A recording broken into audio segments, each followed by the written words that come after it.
네, 안녕하십니까. 대한화장품협회 김경옥 부장입니다. 지금부터 화장품 분야 무역 리스크 대처 방안 전략에 대한 웨비나 시작하도록 하겠습니다. 오늘 웨비나는 오후 2시 30분에 시작하고요. 중간에 휴식 시간이 있고 오후 최종 5시 50분 정도에 종료가 될 예정입니다. 네, 오늘 웨비나는 두 개의 세션으로 나누어서 진행이 될 예정이고요. 첫 번째 세션에서는 화장품 수출 계약서 작성법 및 작성 시 주의사항에 대한 강의 있을 예정입니다. 네, 두 번째 세션에서는 글로벌 시장 진출을 위한 무역 보험 활용 방안에 대한 소개에 있을 예정입니다. 네, 그럼 첫 번째 세션인 화장품 수출 계약서 작성법 및 작성 시 주의사항을 시작하도록 하겠습니다. 오늘 웨비나에 강의를 맡아주신 박근서 컨설턴트님은 연세대학교 법학과를 졸업하시고 인디아나 로스쿨 법학 박사 학위를 취득하셨습니다. 또한 미국 뉴욕주의 변호사 자격증 소지하고 계십니다. 중앙대학교 및 성신여자대학교에서 강의하고 계시고요. 현재 메가로이어스에서 변호사 시험 국제거래법 강의를 맡고 계십니다. 네, 그럼 강의 부탁드리겠습니다. 음, 예, 안녕하세요. 이게 지금 저는 에, 파일부터 먼저 보여드리겠습니다. 제 뭐 얼굴이 나오고 있는지 모르겠지만 일단 파일을 중심으로 이제 설명을 드리겠습니다. 제 파일은 지금 세 가지를 준비했고요. 이 세 가지 내용 중에 이제 주로 수출 계약 관련한 여러분들의 궁금증을 이제 설명을 드릴 텐데 궁금증을 해소해 드리는 몇 가지 이제 그 저의 나름대로 실무에서의 경험과 또 이제 전문가적인 견해, 그다음에 향후 화장품에서는 특유한 어떤 문제를 접할 수 있고 또 그것에 대해서 어떻게 대응할 것인가 하는 그런 측면을 말씀드리도록 하겠습니다. 이 일단은 이런 문제부터 먼저 시작하고 있습니다. 일단 사례를 들어가기에 앞서 일단 이런 질문을 드리고 싶어요. 수출과 수출 계약. 여러분들은 이제 뭐야 그게 제목이 이렇게 얘기하시겠지만 자, 좋은 수출 계약이란 무엇일까요? 그게 이제 가장 중요하죠. 저희가 뭔가를 하려면 잘해야 되지 않습니까? 그래서 수출 계약도 잘해야 돼요. 그래갖고 좋은 아니면 잘하는 수출 계약은 뭐냐? 가장 중요한 건 수출과 관련된 문제를 잘 해결할 수 있는 사전적인 안정장치로서 수출 계약이 역할을 해야 된다는 겁니다. 뭐 많은 형식, 뭐 다양한 내용들이 있으나 결국은 수출 계약이라고 하는 것은 결국은 수출을 위해서 하는 거거든요. 그러니까 여러분의 수출이 잘 될 수 있도록 좋은 수출 계약이란 그런 수출과 관련된 문제나 문제를 잘 해결할 수 있는 그런 사전적인 안전장치다. 이렇게 여러분들이 이제 일단 머릿속에 가지고 계시면 됩니다. 그런데 이제 수출과 관련된 문제에서 문제가 생겨요. 예, 참 말이 좀 그런데 수출과 관련된 문제는 이제 수출과 계약 시 고려해야 할 요소들이 이제 몇 가지가 좀 있습니다. 그러니까 이런 것들을 한번 간단히 짚고 넘어갈게요.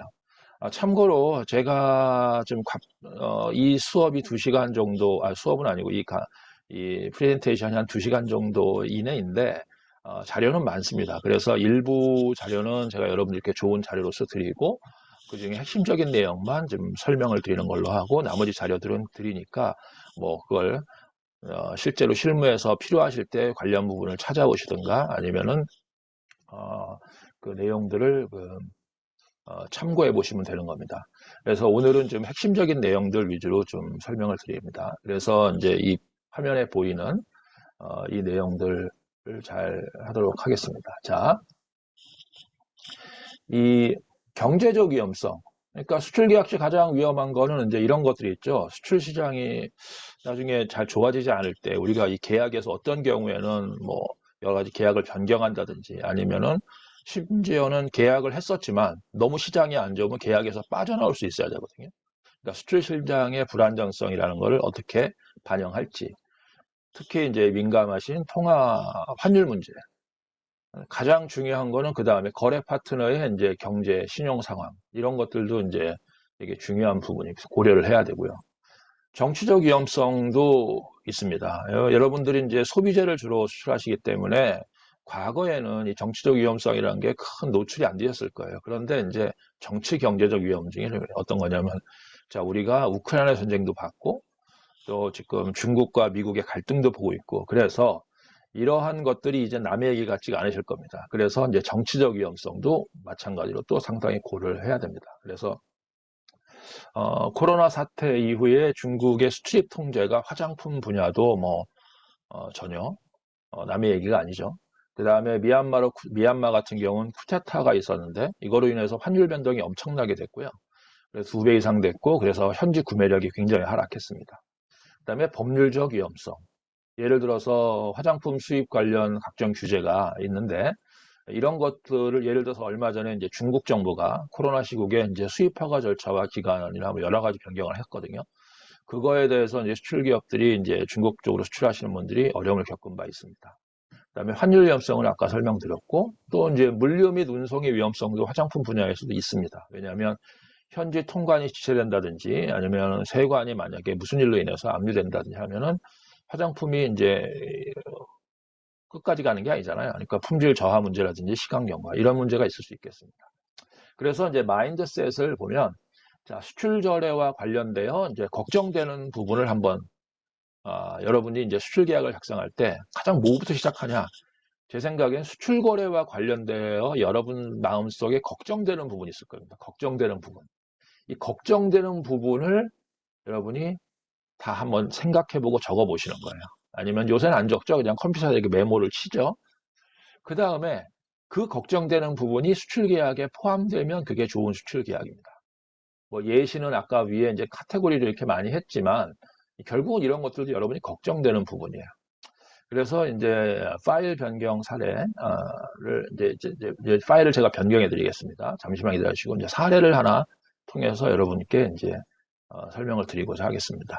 잠시만요.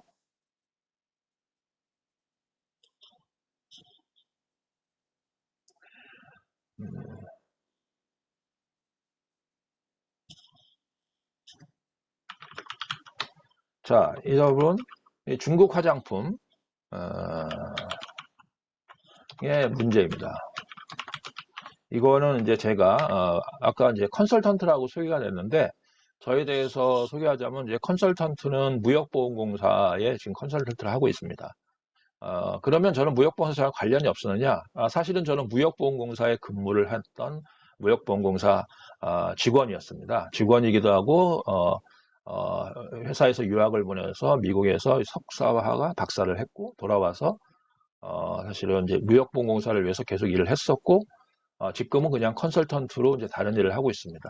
그래서 이제 제 강의 내용을 좀 들으시면 생각보다 회사원 치고는 강의를 잘하네 뭐 이렇게 말씀하실 분이 있는데 저는 변호사 시험 강사이기도 합니다. 우리나라 변호사들이 제 국제거래법이라는 과목을 들을 때 제 강의를 많이 듣습니다. 뭐 일타 맞습니다. 왜냐하면 강의한 사람이 두 명인가? 세 명밖에 없어요. 그래서 일타입니다. 자, 이제 이거는 이제 제가 여러분들께 이제 약간 아이스 브레이킹을 너무 늦게 했는 거고, 자, 저는 박근석 컨설턴트고, 얼마 전에 이런 컨설팅 사례가 있었습니다. 근데 여러분들께 도움이 될 것 같아서 제가 여기다가 설명드리겠습니다. 자, 기한을 정하지 않은 가격 조항을 변경을 요구할 수 있는지 중국 사례입니다. 직접 들어가죠. 거래 개요를 한번 설명드리겠습니다.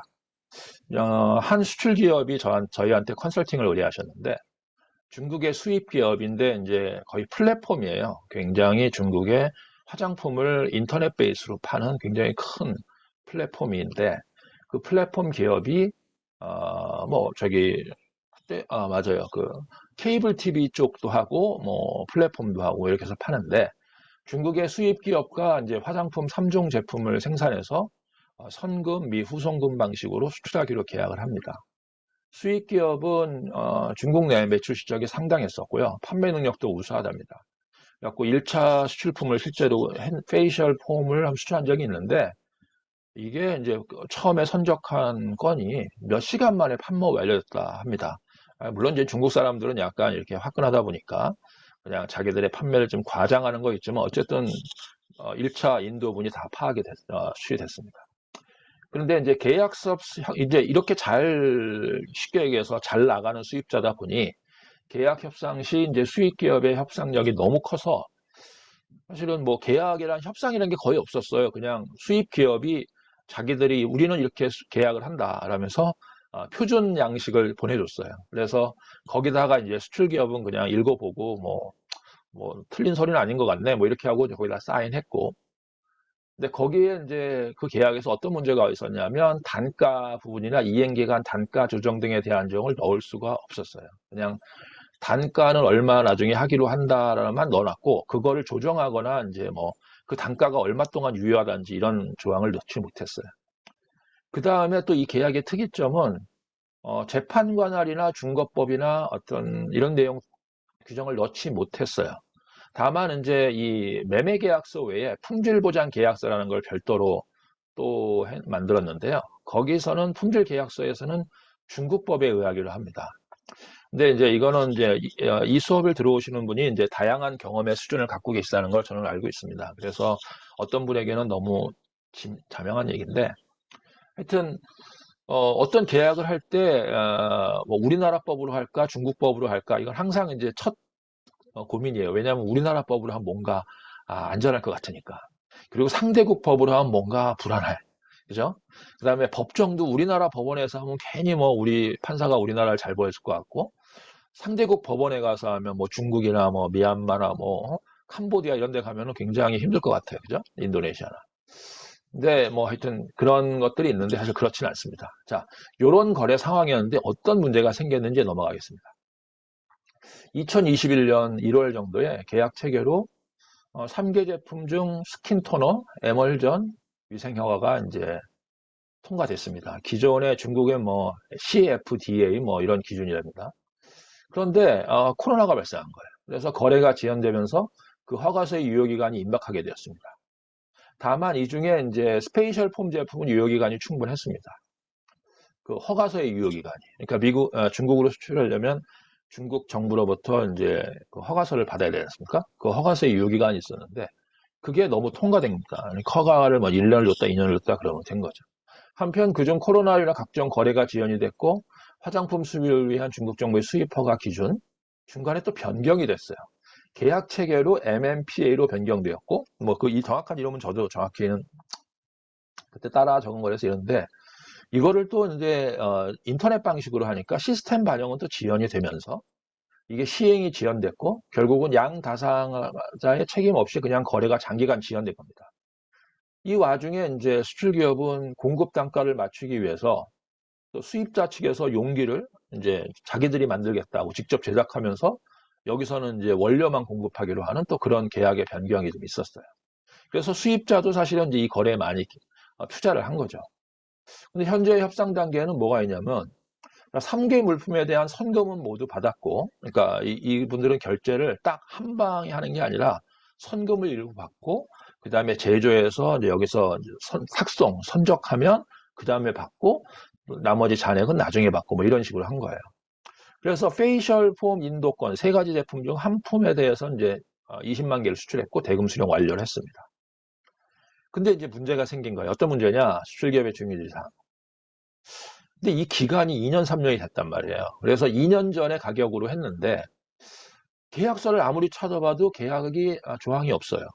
계약을 변경할 수 있는. 그러니까 수출기업은 지금 금액을 변경하고 싶어요. 왜냐하면 2년 전에 원자재 가격과 2년 전에 마음가짐이 지금이 다른 거죠. 한국의 원자재도 늘어났고 수입 원자재도 늘어났고 유통비도 늘어났고 중국으로 수출하는데 많은 비용이 더 들거든요. 근데 계약 조항은 그냥 여전히 유효한 거예요. 근데 그 계약서엔 단가가 있는데 그 계약서 이후에 여기는 계속 그 바이어 측에서는 계약을 원래 가격대로 보내달라 얘기하는 거예요. 그래서 이제 수출기업은 이게 아닌 것 같은데 내가 원가는 한 20% 올랐는데 이거 그대로 하면 거의 손해나게 생긴 거예요. 그래서 이제 궁금한 게 계약서는 아무리 찾아봐도 없는데 컨설턴트님 이런 상태에서 단가 조정을 요구할 수 있는가요? 근데 이분이 또 혼자 고민을 좀 해봤어요. 그랬더니 계약서에는 없지만 법에 그런 게 있지 않을까? 그래서 계약상 근거 조항이 없더라도 무슨 법이 있지 않을까요? 이런 질문을 했고 또 관련해서 만약에 그런 법이 있다면 그런 법에 거래에 적용되는 법에 단가 조정을 계약 약정을 하지 못해도 요구할 수 있는 건지 이런 것들이 이제 그 질문이 된 겁니다. 그래서 이제 여러분들이 지금 제가 이제 웨비나 채팅을 좀 하고 있는데 뭐 궁금하신 거 있으면은 질문 같은 거를 좀 해주세요. 그러면 뭐 제가 확인하도록 하겠습니다. 그런데 잘 되고 있는지 뭐 아니면 뭐 좋아요라도 한번 눌러주시면 저희 화면이 안 보이다 보니까 좀 그래요. 그러면 이제 이 건에 대해서 이제 제가 그때 상담한 결과를 좀 말씀드리겠습니다.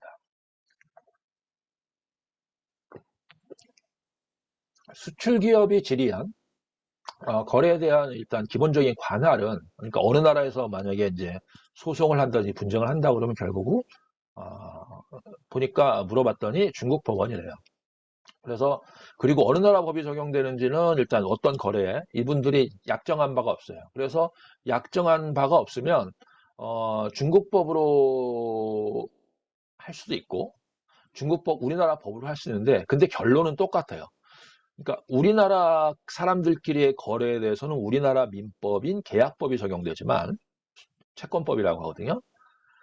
그 다음에 중국에서 만약에 중국끼리 사람들끼리 중국 기업들끼리 거래하면 중국법이 적용되는 겁니다. 근데 문제는 우리나라 사람과 우리나라 기업과 중국 기업이 적용되는 거래에 대해서는 그냥 무조건 이건 무조건 중국법 아니면 무조건 한국법 이렇게 적용되지가 않아요. 그래서 기술적인 법으로 국제사법이라고 있는데 이 국제사법에서 뭐라고 하고 있냐면 그 계약과 가장 밀접한 관련이 있는 국가의 법이라고 하고요. 그런데 이제 이 밀접한 관련을 봄에 있어서 이제 결론은 중국이나 우리나라라 결국은 같은 법을 적용하게 됩니다. 왜 그러냐? 중국법은 유엔에서 만든 통일매매법이 CISG라고 있는데 그 CISG를 적용해. 요게 여기 표시되어 있죠. CISG 적용되고 있고 우리나라도 마찬가지로 CIS를 적용한 거예요. 그러니까 마치 우리나라와 중국 사람이 만나서 대화를 할 때 영어로 대화하지 않습니까? 똑같아요. 법도 우리나라 사람이 우리끼리는 아무리 한국말을 쓰더라도 외국인과 대화할 때는 영어를 쓰죠. 똑같아요. 법도 그래요. 그래서 CISG를 보면 결국은 적용이 돼요. 그런데 이제 그 CIS가 적용된다고 하는 상담은 드렸는데 이게 수출 기업을 그렇게 해피하지 않았어요. 왜냐? 체결된 계약상 단가가 정해져 있으나 유효기간이나 단가 조정 조항, 이거를 프라이스 어드저스트먼트라고 하는데요.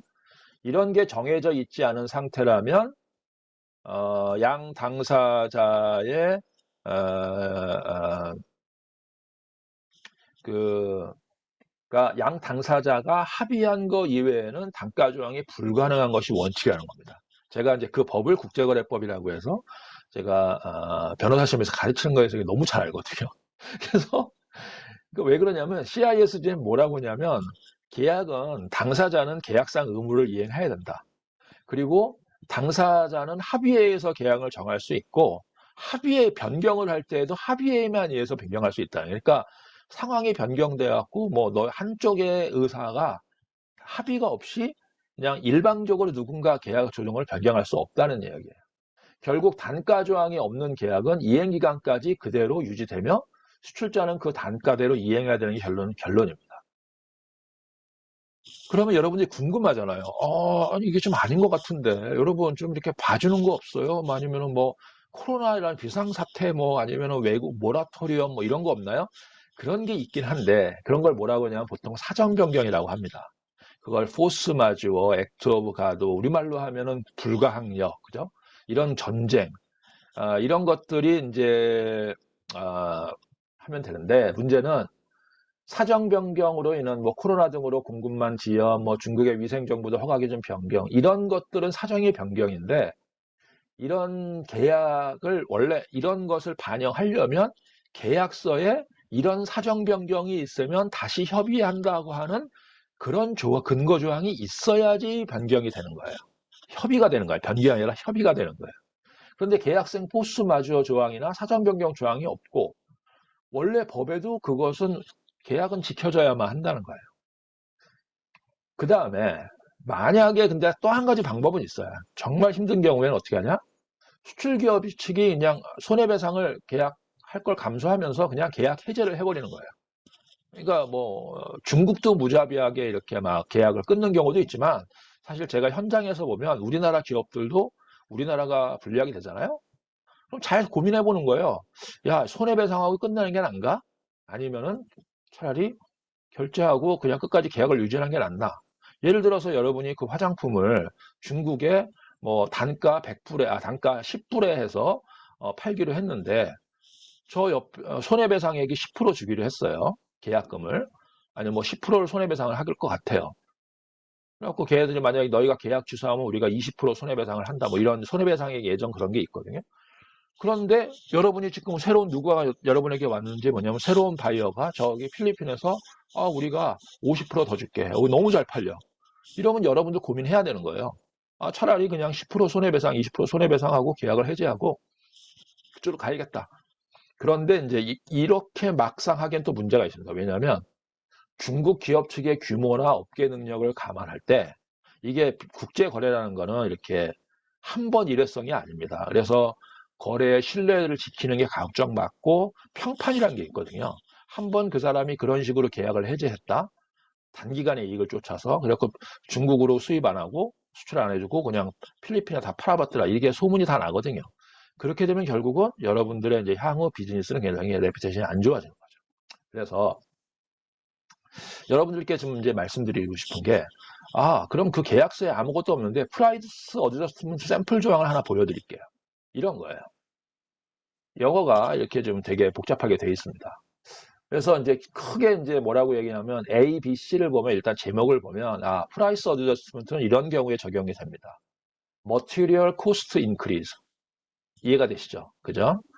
제 발음이 여러분 뉴욕 변호사인데 죄송합니다. 제가 이경규 씨와 비슷하게 35세 이후에 영어를 배워서 구사하는 어휘는 괜찮은데 발음은 좀 죄송합니다. 이해해 주시고. 근데 여러분들 귀엔 잘 들리실 거예요. 오히려 제가 원어문 같이 하는 것보다. 예, 그렇게 생각하시고. 자, Material Cost Increase가 되면은 단가를 조정할 수 있도록 하는 거고요. 그 다음에 가버먼트 레귤레이션이 바뀌어가지고 뭔가 가격이 더 들어가야 된다든지 뭐 이런 경우도 있을 수가 있습니다. 그 다음에 이제 뭐 그럼으로 인해서 이제 그 수입국의 뭐 이제 FDA 승인 기준이 강화되면서 그 비용이 더 든다든지 뭐 여러 가지 있을 수가 있어요.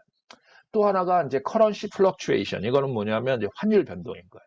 그러니까 프라이스 이 조항은 지금 우리나라가 보통 쓰는 계약 조항이 아니고요. 사실은 이거는 미국에서 주로 쓰는 계약 조항 스타일입니다. 그러니까 제가 이제 아무래도 미국 변호사이고 국제 거래는요. 결국은 런던 아니면 뉴욕이 주도합니다. 왜냐하면 뭐 여러분들이 아무리 뭐 우리 것이 좋은 것이고 뭐 이렇게 해도 국제 거래는 결국은 영어로 하고 중국 사람과 거래를 해도 영어로 하고 그거는 뭐 그냥 국룰입니다. 예, 그건 그렇게 하시고요. 자, 그다음에 또 이런 조항이 있어요. 프라이스 어드저스트먼트는 또 프로세스의 문제가 있습니다. 컨디션의 문제뿐만 아니라 프로세스가 문제가 있어요. 그냥 여러분이 그냥 단가 조정을 하면 안 돼요? 아니죠. 노티스를 먼저 해야 됩니다.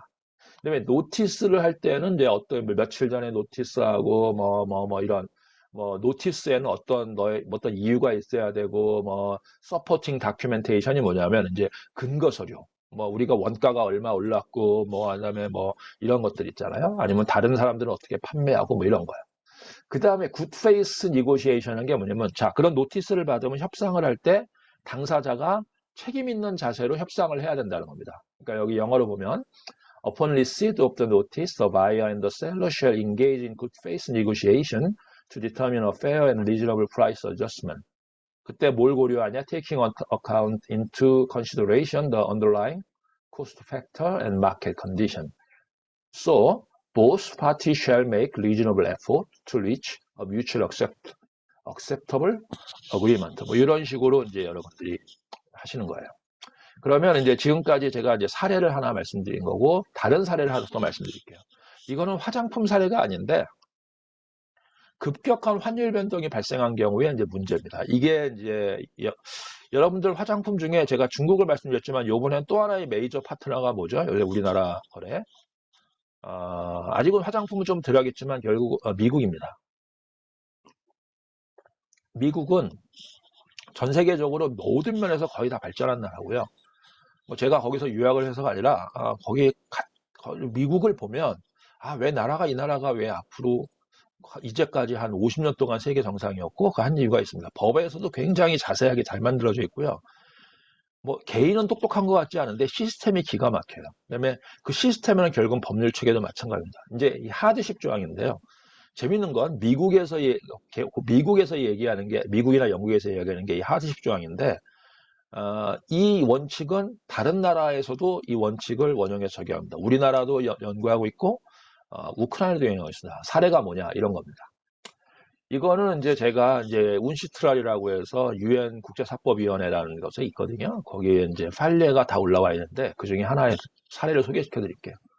우크라이나에서 이제 트롤리라고 하는 게 뭐냐면 그 트롤리 그거 있죠. 여러분 여행 같은 데 가면 트롤리 있잖아요. 그 마차. 아니, 마차인데 원래는 마차인데 하여튼 이렇게 전차라고 하나요? 뭐 이런 거. 그런 거를 이제 수입해 갖고 이제 정부에 조달하는 거예요. 어떤 사람이 정부랑 계약을 한 거예요. 정부에서 뭐라 했냐면 내가 트롤리를 구입하니까 네가 구입해 와. 그래서 이제 여러분이 외국에서 이제 이번 수입자 입장입니다. 트롤리를 구입했어요. 그래갖고 이제 누구한테 파는 거예요? 정부에 파는 거예요. 그러니까 여러분이 화장품을 뭐 무슨 일이 있었든 뭐 정부나 아니면 지방자치단체 뭐 이런 데 팔 수 경향은 좀 적지만 어쨌든 좀 힘 있는 데랑 센 데랑 한 거예요. 그래서 이제 우크라이나 지금 전쟁이 나는 이 우크라이나에 있었고 여기 이제 법원까지 갔어요. 네. 뭘 주장했냐? 밑줄을 한번 보시겠어요? 우크라이나한 컴퍼니가 레스폰던트는 이제 이렇게 이 소송에 대해서 이제 원고 피고할 때 피고예요. 응답자라고 하는데 이 교통부랑 뭘 했냐면 서플라이 오브 트롤리 계약을 했어요. 근데 익스체인지 레이트가 엄청나게 변화한 거예요. 우크라이나 그때 여러분 기억나시면 직금주 전쟁이지만 여러분 그때 전쟁면에 그 뭐죠 크림반도가 러시아에 병합됐었잖아요. 그때 또 우크라이나가 한참 어려웠습니다. 그때 환율이 엉망이 됐겠죠. 그래서 이제 갑자기 이 사람은 우크라이나 통화로 얼마를 받기로 했는데 그걸로 수입하려고 공급하기로 했는데 이 수입 원가가 달러로 하니까 2배가 돼버린 거예요. 그래서 컨트랙트는 프라이스 리비전을 원하기로 했어요. 그래갖고 하드십이다. 이거는 나한테 너무 어렵다. 하드십이 뭐냐면 어려움에 처했다 이런 얘기거든요.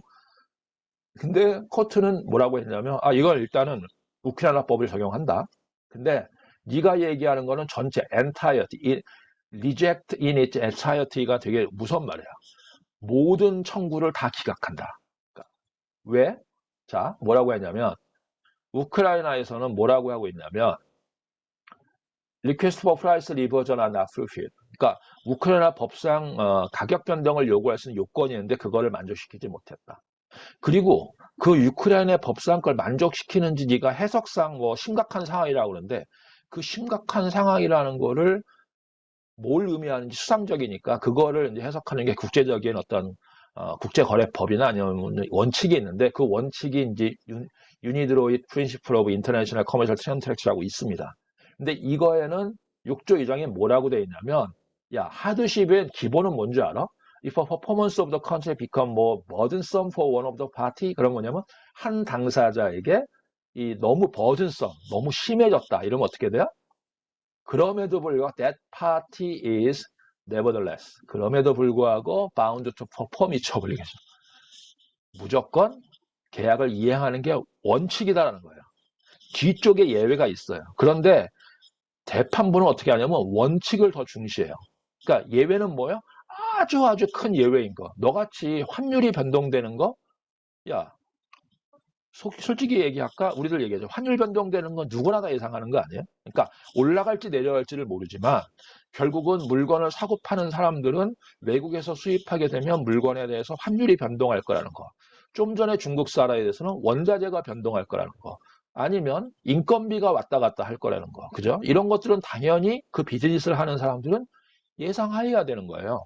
그래서 이 하드십이든 포스 마주어든 여기서 얘기하는 가격 변동을 허용하는 어떤 예외적인 상황 그런 게 아니라 니네 나라에 전쟁이 났거나 아니면 니네 나라에 뭐 폭동이 나서 아니 너희 공장에 뭐 엄청난 불이 나갖고 뭐 어떻게 방법이 없다든지 이런 경우에만 대당한다 이런 얘기예요. 그래요. 그래서 여러분들은 사실은 그러면 여러분들이 궁금할 거예요. 이런 거 그러면 뭐 답이 없는 거 아니에요? 뭐 계약 가격 정도가 될 거. 제가 이제 그걸 말씀드리려고 해요. 그래서 이 저를 보면 컨설턴트를 보면은 제가 지금 화면에 안 나올 것 같은데 이렇게 저희 무역보험공사의 옆에 이 트레디셔 컨설턴트가 있고 위에 보시면 수출입 컨설턴트가 있고 회계 컨설턴트가 있고 금융 무역보험 컨설턴트가 있고 법무 컨설턴트가 있는데요. 이런 전문가들이 다 있는 거예요. 그래서 여러분 제가 이제 여기서 잔잔하게 약간 광고 방송하고 들어가면 자, 여러분들은 어떻게 해요? 이런 일들이 생겼을 때는 너무 다 혼자 해결하시거나 할 게 아니라 이런 이제 일들이 생기면은 어떤 이 전문 분야의 이제 컨설턴트를 받고 하셔야 됩니다. 그래갖고 요 어떻게 하는지 부분에 대해서는 나중에 좀 설명을 드리고요. 잠시만 이제 다른 파일을 공유해서 이제 좀 옮겨서 설명하도록 하겠습니다.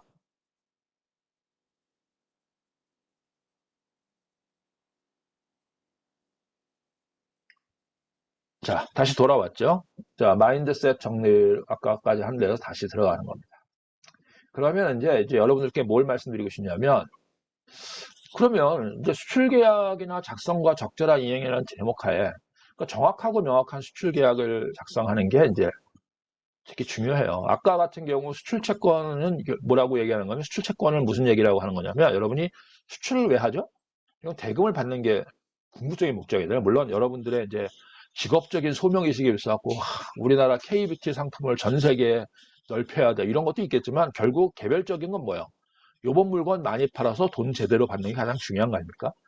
그러려면 근데 수출 조건이 되게 좋아야 돼요.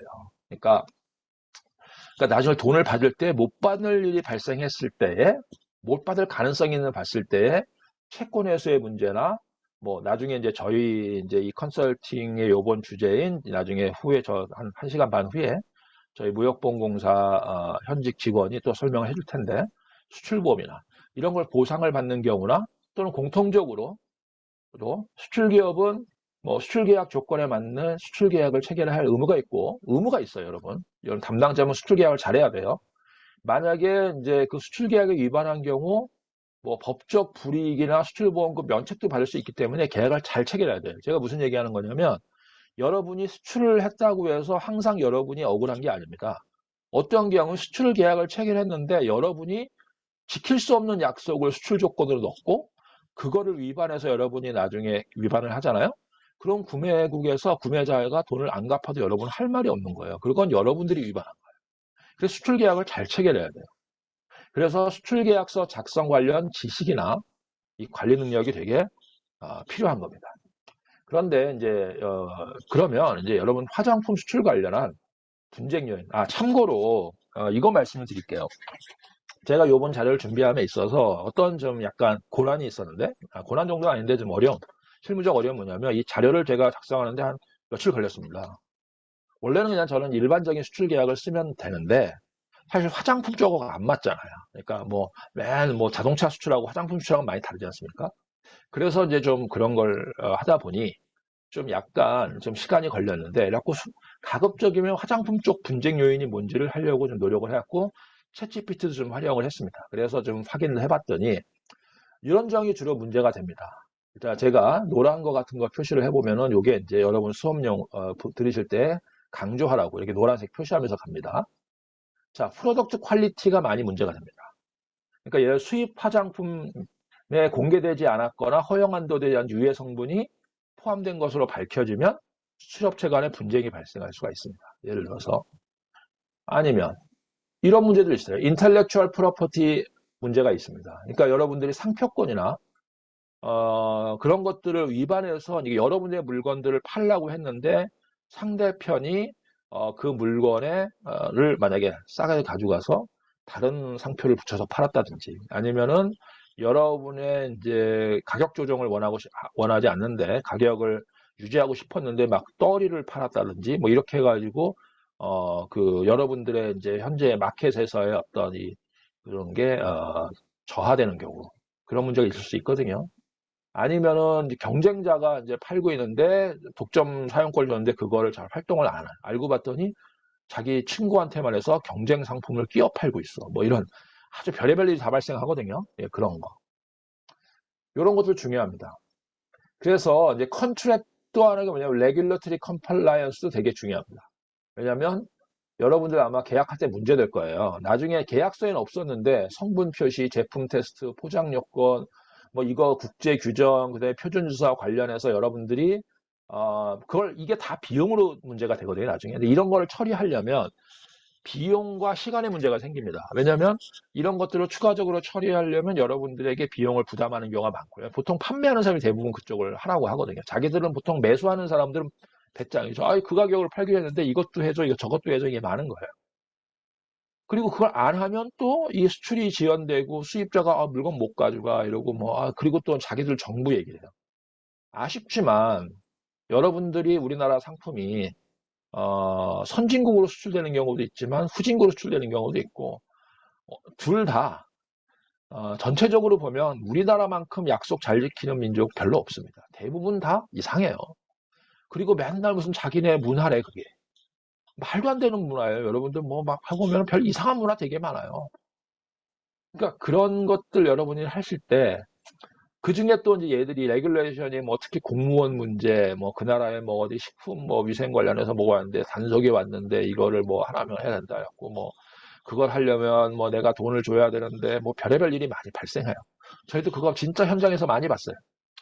그런 것들인데 이제 이런 것들이 국제조항에서 계약서상 이런 것들을 좀 최대한 완화할 수 있게 여러분이 어디까지는 여러분이 하고 어디까지는 수입자가 하고 뭐 이런 것들에 대한 책임 분담이 기본적으로 근거 조항이 좀 있는 게 좋아요. 없으면 나중에 다 대부분 수출 기업이 떠맡게 되는 문제가 있습니다.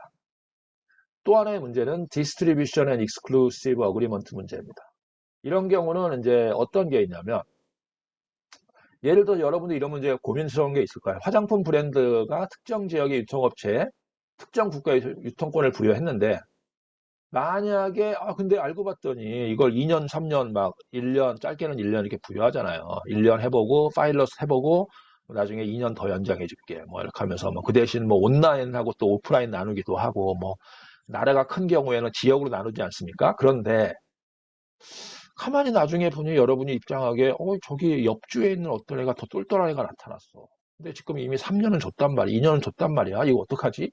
이럴 때 이제 여러분들이 이제 아예 이런 경우에 맞는지 뭐 상대편에게 위약금을 주고 뭐 해결할 수 있다고 한다든지 그러면 해결하는데 그런 게 전혀 없어. 그러면 이제 여러분들은 어떻게 돼요?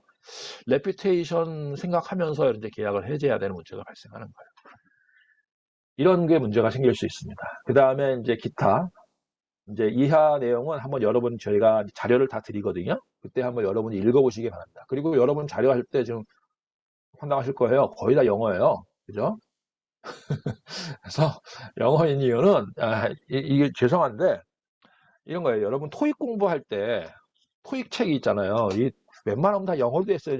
한글말 해설이 너무 많으면 사실은 그 교재로서의 처음 볼 땐 쉬운데 나중에는 별 쓸모가 없죠. 그죠? 콩글리시 이게 영어 책인지 한국말 책인지 잘 모르잖아요. 그런 것처럼 죄송합니다. 그래서 영어를 많이 넣어놨습니다. 그래서 이렇게 하고요.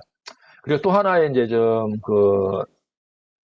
그래서 자 이제 넘어가서 그러면 수출 계약 거래에 대한 그런 위험 관리 측면에서는 어떻게 봐야 되냐라는 걸 제가 간단히 설명드릴게요.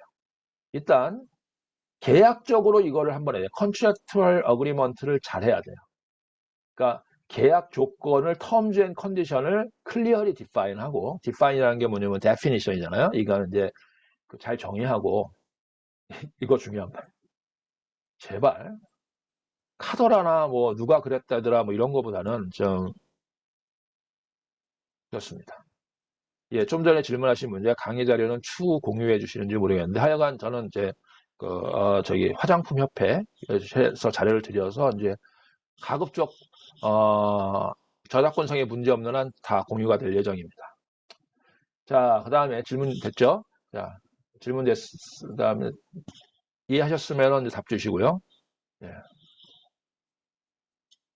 그 다음에 이제 릴레이션십 빌딩이 중요합니다. 이게 결국은요, 여러분 제가 계약을 얘기하지만 여러분 이제 법률가들요 두 가지 법률 변호사들이 있습니다. 여러분 병원 가서 의사 보면은 두 가지 의사가 있죠. 쭉 보더니 에이 이거 뭐 대부분의 의사는 뭐라고 그래요? 뭐 MRI도 찍어봅시다, 이것도 찍어봅시다, 뭐 많이 하잖아요. 그러니까 결국은 입원하면 더 좋아하고 그죠? 그 다음에 어떤 분들 의사는 그래요. 딱 왔는데 별거 아닌 거, 이거는 별거 아닌 겁니다. 그러니까 너무 여기저기 하지 마시고 그냥 집에 가서 잘 쉬시고 약 같은 거 달리시고 이상 있으면 3일 후에 오세요. 이런 분이 있어요. 변호사도 사실 마찬가지입니다. 이 가장, 그래서 제가 이제 좀 약간 문제가 있긴 한데, 변호사 업계도 분쟁을 예방하는 거를 중심으로 하는 변호사가 있고요. 아니면 어떤 사람은 그냥 분쟁이 날 때까지 기다리는 거, 일부러 이제 병을 키우는 거지. 그래서 나중에 분쟁이 나면 이제 그때 이제 돈을 버는 변호사들도 있어요, 사실은. 제가 이제 이런 말씀을 왜 드리냐면, 계약도요, 분쟁이 발생하기 전에 해결하는 게 더 좋은 거예요. 계약서 찾아보기 시작하면 이모 사실 머리 아픈 겁니다. 여러분이 왜 계약서를 찾아봐요? 실제로? 상대편하고 좋게 좋게 얘기하다가 안 되니까 여러분, 야, 그러면 팀장이 그러죠. 팀장님이, 아니면 사장님이. 야, 계약서 가져와봐. 이씨. 야, 우리 뭐 방법 없냐? 이런 얘기 나오잖아요. 이러면은 이제 벌써 문제 생기는 거예요. 그래갖고 가장 좋은 건 계약서 찾아보기 전에 릴레이션 빌딩, 관계를 잘 만드셔야 돼요. 이게 사람 일이라는 게, 이게 국제거래도 결국은 사람이, 이쪽 프론트엔 여러분이 있고 저쪽 프론트엔 또 담당자가 있습니다. 이쪽 프론트엔 여러분 대표자님이 계시고 저쪽 프론트엔 상대편 대표자가 있어요. 이 사람들 사이에 발생하는 것들을 문제는 결국은 중요합니다. 그래서 사실은 뭐 되게 웃긴 얘기인데, 계약에서 그런 얘기 하는데, 똘똘하고 좋고 좋은 스태프 직원 하나가 회사를 살린다 생각을 하시는 거다. 여기 담당자면은 좋은 직원 하나가 회사를 살린다고 생각을 하시고, 이 거래는 가급적이면은 안 좋은 쪽으로 안 가도록 서로 가급적이면 좋은 그런 계약이 있더라도, 만약에 그리고 여러분 있어요. 만약에 계약 분쟁이 생기잖아요. 다시 추가로 계약을 하면 되는 거예요. 그런 것들이 있는 거예요. 그래서 계약서라는 건 한 번 계약서를 만든 게 아니고, 그 계약에서 애매한 게 있잖아요. 추가 계약서 만들면 되는 거예요. 사람들이 그거 되게 잘 모르더라고요. 한 번 계약. 그러니까 그래서 뭐 가장 좋은 게 뭐냐, 원래 계약서 할 때 뭐라고 써 있냐면, 이 계약을 변경하고자 할 때는 서면에 의해서 다시 합의해서 계약을 변경한다. 그런 절차까지 만드는 게 또 중요한 겁니다. 그 다음에 이제 컨티뉴어스 모니터링을 해야 돼요. 여러분들이 이제 계약에 대해서 이런 계약을 어떻게 해야겠구나. 그러니까 팀장의 역할이나 이런 것들이 계속 체크해야 되는 거. 그 다음에 이제 파이낸셜 리스크 매니지먼트는 다 중요해요. 뭘 해야 되냐? 크레딧 체크를 한번 해봐야 됩니다. 프로포저 포텐셜 바이어. 그러니까 구매하고자 하는 상대편에 대해서 해야 되는데, 여기다가 제가 안 썼네. 무역보험공사. 왜 한자가 됐지? 무보의 신용조사 나중에 활용하십시오. 이거 상당히 저렴하고 일부는 무료입니다. 처음 몇 번인가 무료로 그렇게 합니다. 뭐 너무 구체적으로 얘기하는 거고. 무역보험 신용조사 활용하시고요. 그 다음에 implementing appropriate payment method. 이거는 뭐냐면 계약에 맞는 거래, 그러니까 결제 조건을 잘 합의하셔야 됩니다. 왜냐하면 결제 조건이라는 거는 상대편과 나와 합리적으로 맞아야 돼요. 그러니까 이건 진짜 웃기는 거에 뭐가 있냐면, 이거 윈윈으로 가야 됩니다. 우리만 유리하고 상대편이 불려요. 저는 완전한 거예요. 저는 무조건 신용장 아니면 안 해요. 그거는 이제 완전히 본인이 이제 뭐 엄청난 화장품 회사에서 그냥 경제적 강자야, 마켓에서 강자야, 그런 경우엔 가능한데, 뭐 비슷한 수준의 경쟁자가 많은 경우라면 나만 유리한 조건을 제시하면 구매자 입장에선 저보다 훨씬 좋은 조건, 훨씬 구매자에게, 수입자에게 좋은 조건 제시하는 사람들이 갈 거 아닙니까? 그러니까 그거는 뭐 그런 거예요. 법은 꼭 우리나라 법을 해라. 결제 조건은 무조건 우리 수출자가 안전한 조건을 해라. 그거는 진짜 실무를 안 해보고, 아니면은 진짜 뭐라 그럴까, 교과서에서도 그냥 초보 교과서. 그러니까 뭐 10일 만에 뭐 완성한다. 뭐 30살 안에, 뭐 20살 안에 끝장 부의 창출 이런 거 믿지 마시고 그러니까 그런 거 안 되거든요. 그러니까 구매자와 수출 기업은 이제 잘 서로 윈윈하는. 그래서 가장 좋은 조건은, 저는 사실은 이 페이먼트 메소드는 여러분들이 꼭 얘기해야 되고, 신용장이 좋아요, 송금이 좋아요, 뭐 사후 송금이 좋아요, 선금이 좋아요, 막 그러는데, 저는 섞어서 해라가 정답이라 생각했습니다. 그러니까 선금 한 20% 받고, 선적하고 나서 한 40% 받고, 나중에 도착해서 물건 검사한 다음에 한 30% 받고, 아니면 검사한 다음에 한 달 후에 30% 받고, 그 다음에 나중에 품질 보장 문제 있으니까 잔금 10%는 그냥 품질 보장비로 남겨놓고 1년 후에 받고, 뭐 이런 게 가장 좋을 거라고 생각해요. 일단 그 다음에 이게 또 중요한데요.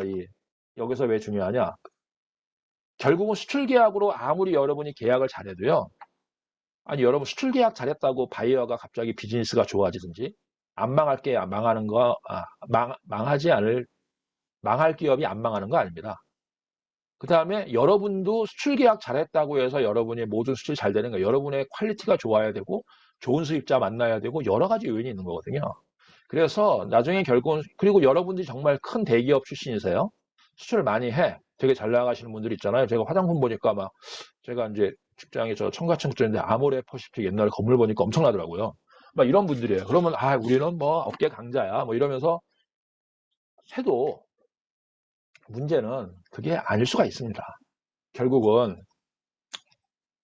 여러분 설사 만약에 중국으로 수출해 갖고 여러분이 한 10억 정도 중국 수천성에 10억 정도 수출을 해와 돈을 뜯겼어요.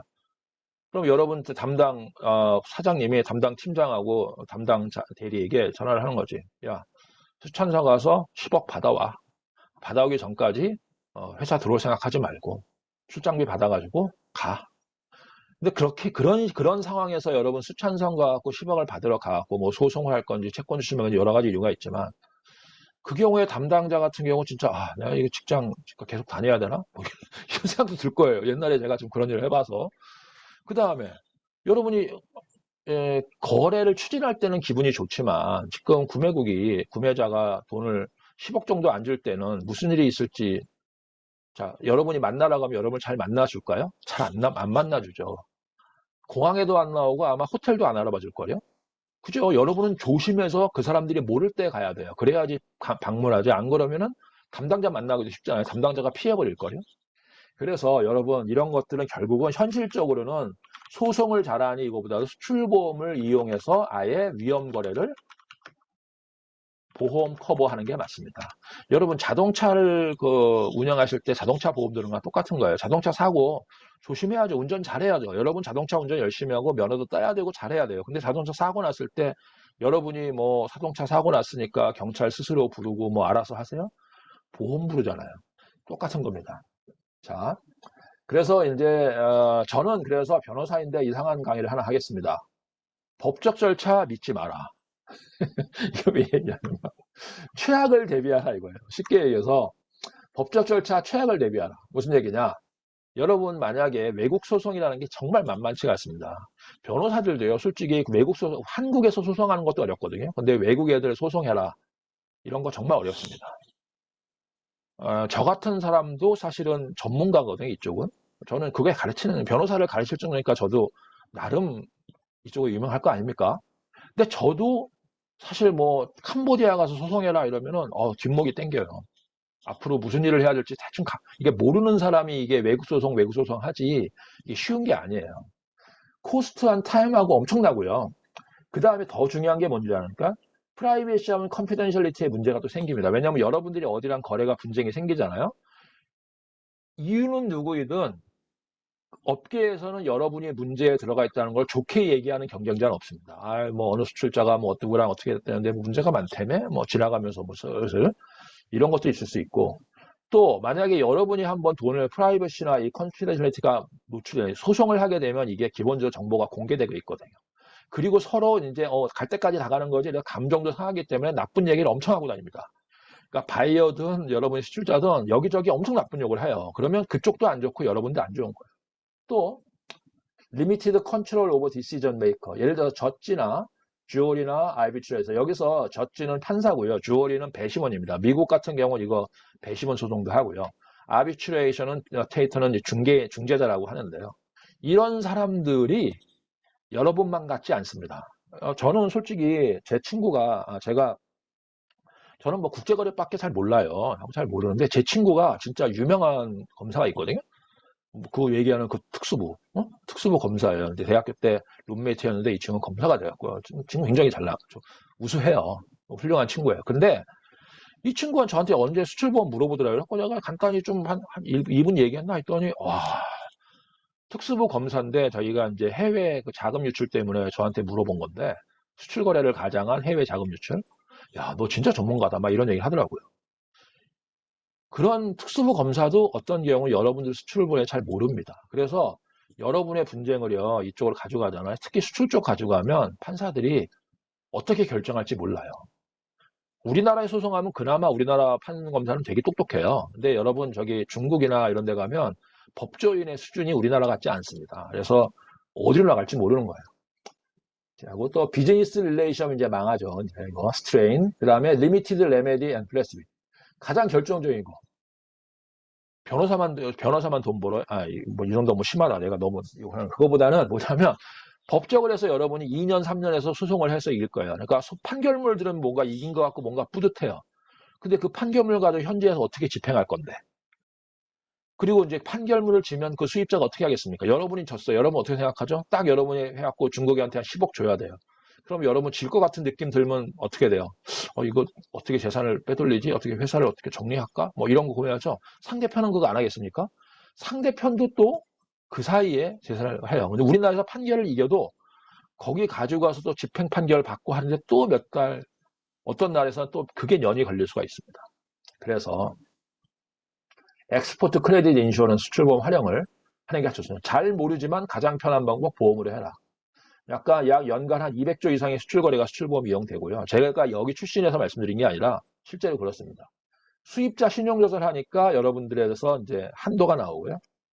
수입자 대금 미지급 시 수출자에게 보험금을 지급해 버립니다. 그럼 여러분은 이런 거예요. 수출보험을 들면 언제야? 수출 계약을 했는데 이제 돈을 못 받게 됐어요. 그러니까 여러분 가장 근심스러움.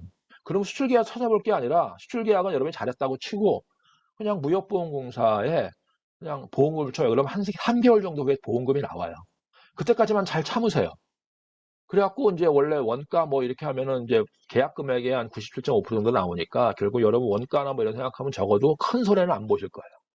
그 다음에 그럼 여러분이 궁금할 거예요. 그러면 다 끝이에요? 끝이에요. 뭐냐면 수출 기업은 대금 미래에서 보험으로 커버하고 사업을 계속 지속하시면 되는 거고 무역보험공사가 여러분 같은 분들을 다 보험금하면 이제 이렇게 그런 수출자들의 채권만 모을 거 아니에요. 그걸 모아서 어떻게 하냐? 중국이면 중국, 뭐 캄보디아면 캄보디아, 미국이면 미국이라고 이쪽 채권회사 담당자들이 있습니다. 그래서 보험금을 지급하면 여러분의 채권 수리를 다 넘겨받아서 여러분들을 대신해서 현지화해서 협상을 하든지 추심을 하든지 아니면 만기 연장을 하든지 아니면 법적 절차 정말 나쁜 놈이다 그러면 법적 절차까지 합니다. 그래갖고 저 같은 경우는 하다 뭐 저는 화장품은 잘 못 해봤는데 저는 뭐 유조선 수출했다가 못 받았을 때 돈 봐서 이제 유조선을 돌아다니는 건물이거든요. 그러니까 그거 압류해갖고 뭐 채권 회수하고 뭐 이런 것들을 많이 해봤습니다. 그래서 이제 여러분들께 이제 엑스포트 크레 인슈런스 활용을 좀 하도록 하겠습니다. 그러니까 잠깐 요 정도쯤에 제가 이제 강의를 잠깐 끊는 게 맞을 것 같은데 맞는지 모르겠습니다. 저기 운영자님 저기 언제 강의를 중간에 끊어야 되는지 옆으로 좀 알려주세요. 네, 저희 아까 2시 예, 반에 시작했고요. 지금 한 50분 정도 강의 진행하셨습니다. 그러면 한 예, 10분 정도 쉬고 3시 저희가 30분 경부터 다시 강의 시작하도록 하겠습니다. 네. 예, 고맙습니다.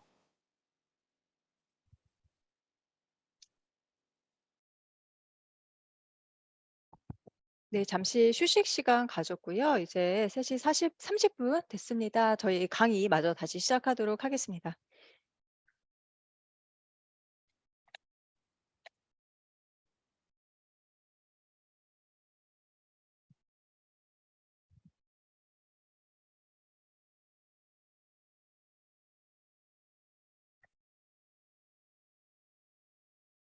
박근서 변호사님 지금 접속해 계실까요? 강의 시작해 주시면 되겠습니다.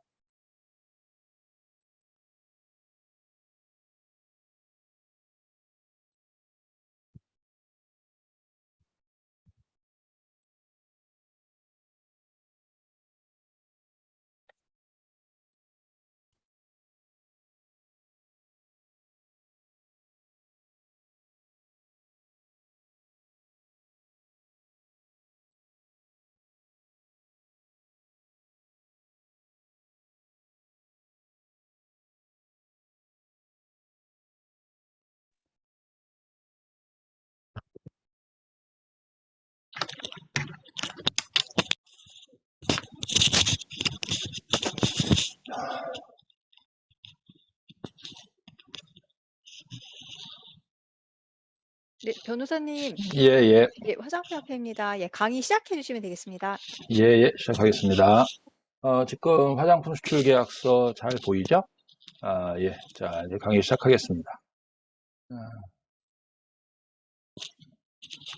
예, 안녕하세요. 자, 두 번째 시간입니다. 화장품 수출 계약서 작성법 및 주의사항.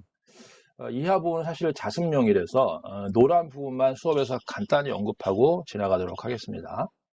일단 여러분이 이제 좀 수출 계약을 할 때는 버즈뷰라고 해서 좀 전반적으로 좀 알고 있는 게 좋거든요. 그러니까 구체적인 내용들은 이제 자료를 나중에 참고하면 되는 건데, 컨트랙트 라이팅이 왜 중요한지에 대해서 뭐 설명하는데, 이제 그런 건 좀 읽어보시고, 요 내용들은 좀 읽어보시고, 제가 이제 말씀드리고 싶은 건 체크리스트 방식으로 한번 코스메틱 엑스포트 어그리먼트에서는 어떤 것들을 봐야 될까라는 걸 말씀드리고 싶어요.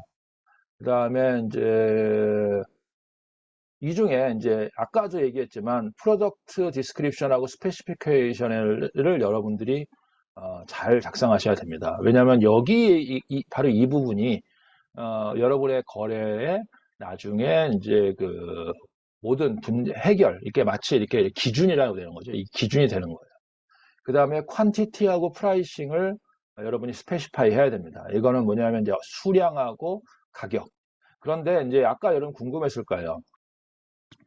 그런데 이제 여러분이 여기저기 이제 무역협회든 뭐 이런 데든 계약서 같은 경우를 좀 여러분이 활용하시는 경우가 많은데, 일반적인 표준 계약서가 좀 이렇게 좀 내용 중에 좀 미흡한 게 있어요. 왜냐하면 그거는 그냥 말 그대로 샘플인데 거기에 뭐라고 되어 있냐면 가격 조건을 그냥 간단하게 작성하는 경향이 많습니다.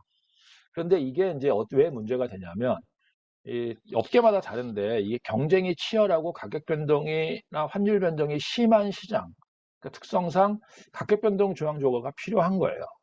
그래서 사실은 여러분들이 이제 이런 거예요. 그러니까 일반적인 내용도 잘 알아야 되지만 여러분 업계의 특이한 것들도 잘 알아야 돼요. 그러니까 어떤 직원의 업무 능력이나 회사의 능력이라는 게 일반적인 경쟁력도 있어야겠지만 또 구체적인 분야에 들어가야지 경쟁력도 좋아야 되는 거잖아요. 그래서 이제 그런 부분들이 이제 있고요. 그래서 퀀티티 앤 프라이싱에서 프라이싱 어저스먼트가 그래서 별도로 있는 게 자꾸 참고로 샘플 계약서는 아직 제가 안 보여드렸는데 요 강의 잠시 후에 샘플 계약서로 들어가니까 여기서는 그냥 개념 정도만 잡고 가시면 됩니다. 그 다음에 인텔렉추얼 프로퍼티 문제가 상당히 중요합니다. 이게 이제 지적재산권 문제인데 상표나 저작권이나 특허나 뭐 이런 지적재산권을 보호하기 위한 조항을 포함하셔야 됩니다. 허용되는 브랜딩 자료의 사용과 지적재산권 사용에 대한 제한사항, 그러니까 permitted use라고 하거든요, 보통. permitted use를 스페시파해야 된다, 이런 게 굉장히, 그러니까 여러분이 허용할 만한 범위, 상대편, 구매국에서 여러분이 화장품을 팔지만 그 화장품의 품질과 레퓨테이션과 어떤 이미지를 중요해야 되니까 그거는 이제 이쪽 부분에서 영향이 되는 겁니다. 그래서 이제 제가 이제 화장품 수출 계약 시 제품 사양이나 품질 표준에 관한 샘플 조항, 아까는 간단하게 여기 있었잖아요. 여기 프로덕트 디스크립션, 요거를 이제 좀 길게 얘기한 게 이제 한 겁니다. 요거는 제가 한번 챗 GPT를 통해서 한번 조항 좀 만들어 봐. 여러분 근데 챗 GPT는 나중에 충분히 좀 활용하세요. 왜냐하면 근데 이제 챗 GPT는 이제 활용을 하는데 여러분이 잘 알아야 돼요. 그게 뭐냐면 가끔 거짓말도 하는 데다가 지가 막 만들어내요. 그러니까 여러분이 그냥 저 같은 경우는 이제 제 분야에 대해서는 챗GPT를 활용하는데 그렇지 않은 분야는 잘 활용 안 합니다. 왜? 이게 올바른 얘기인지 아닌지 잘 모르거든요. 그래서 이제 좀 자세한 내용을 챗GPT 요번에 해봤어요. 샘플 한번 만들어 봤어요. 그랬더니 이렇게 Product Specification, Quality Standard, Regulatory Compliance, Non-Conformance and Remedy. 자, 아까 이게 되게 웃기는 얘기인데 프로덕트 스페시피케이션이 게 물품 명세인 것 같지만 요거 하나만 딱 조항을 만든다고 이 여러분이 품질에 관한 조항을 다 만든 게 아닙니다.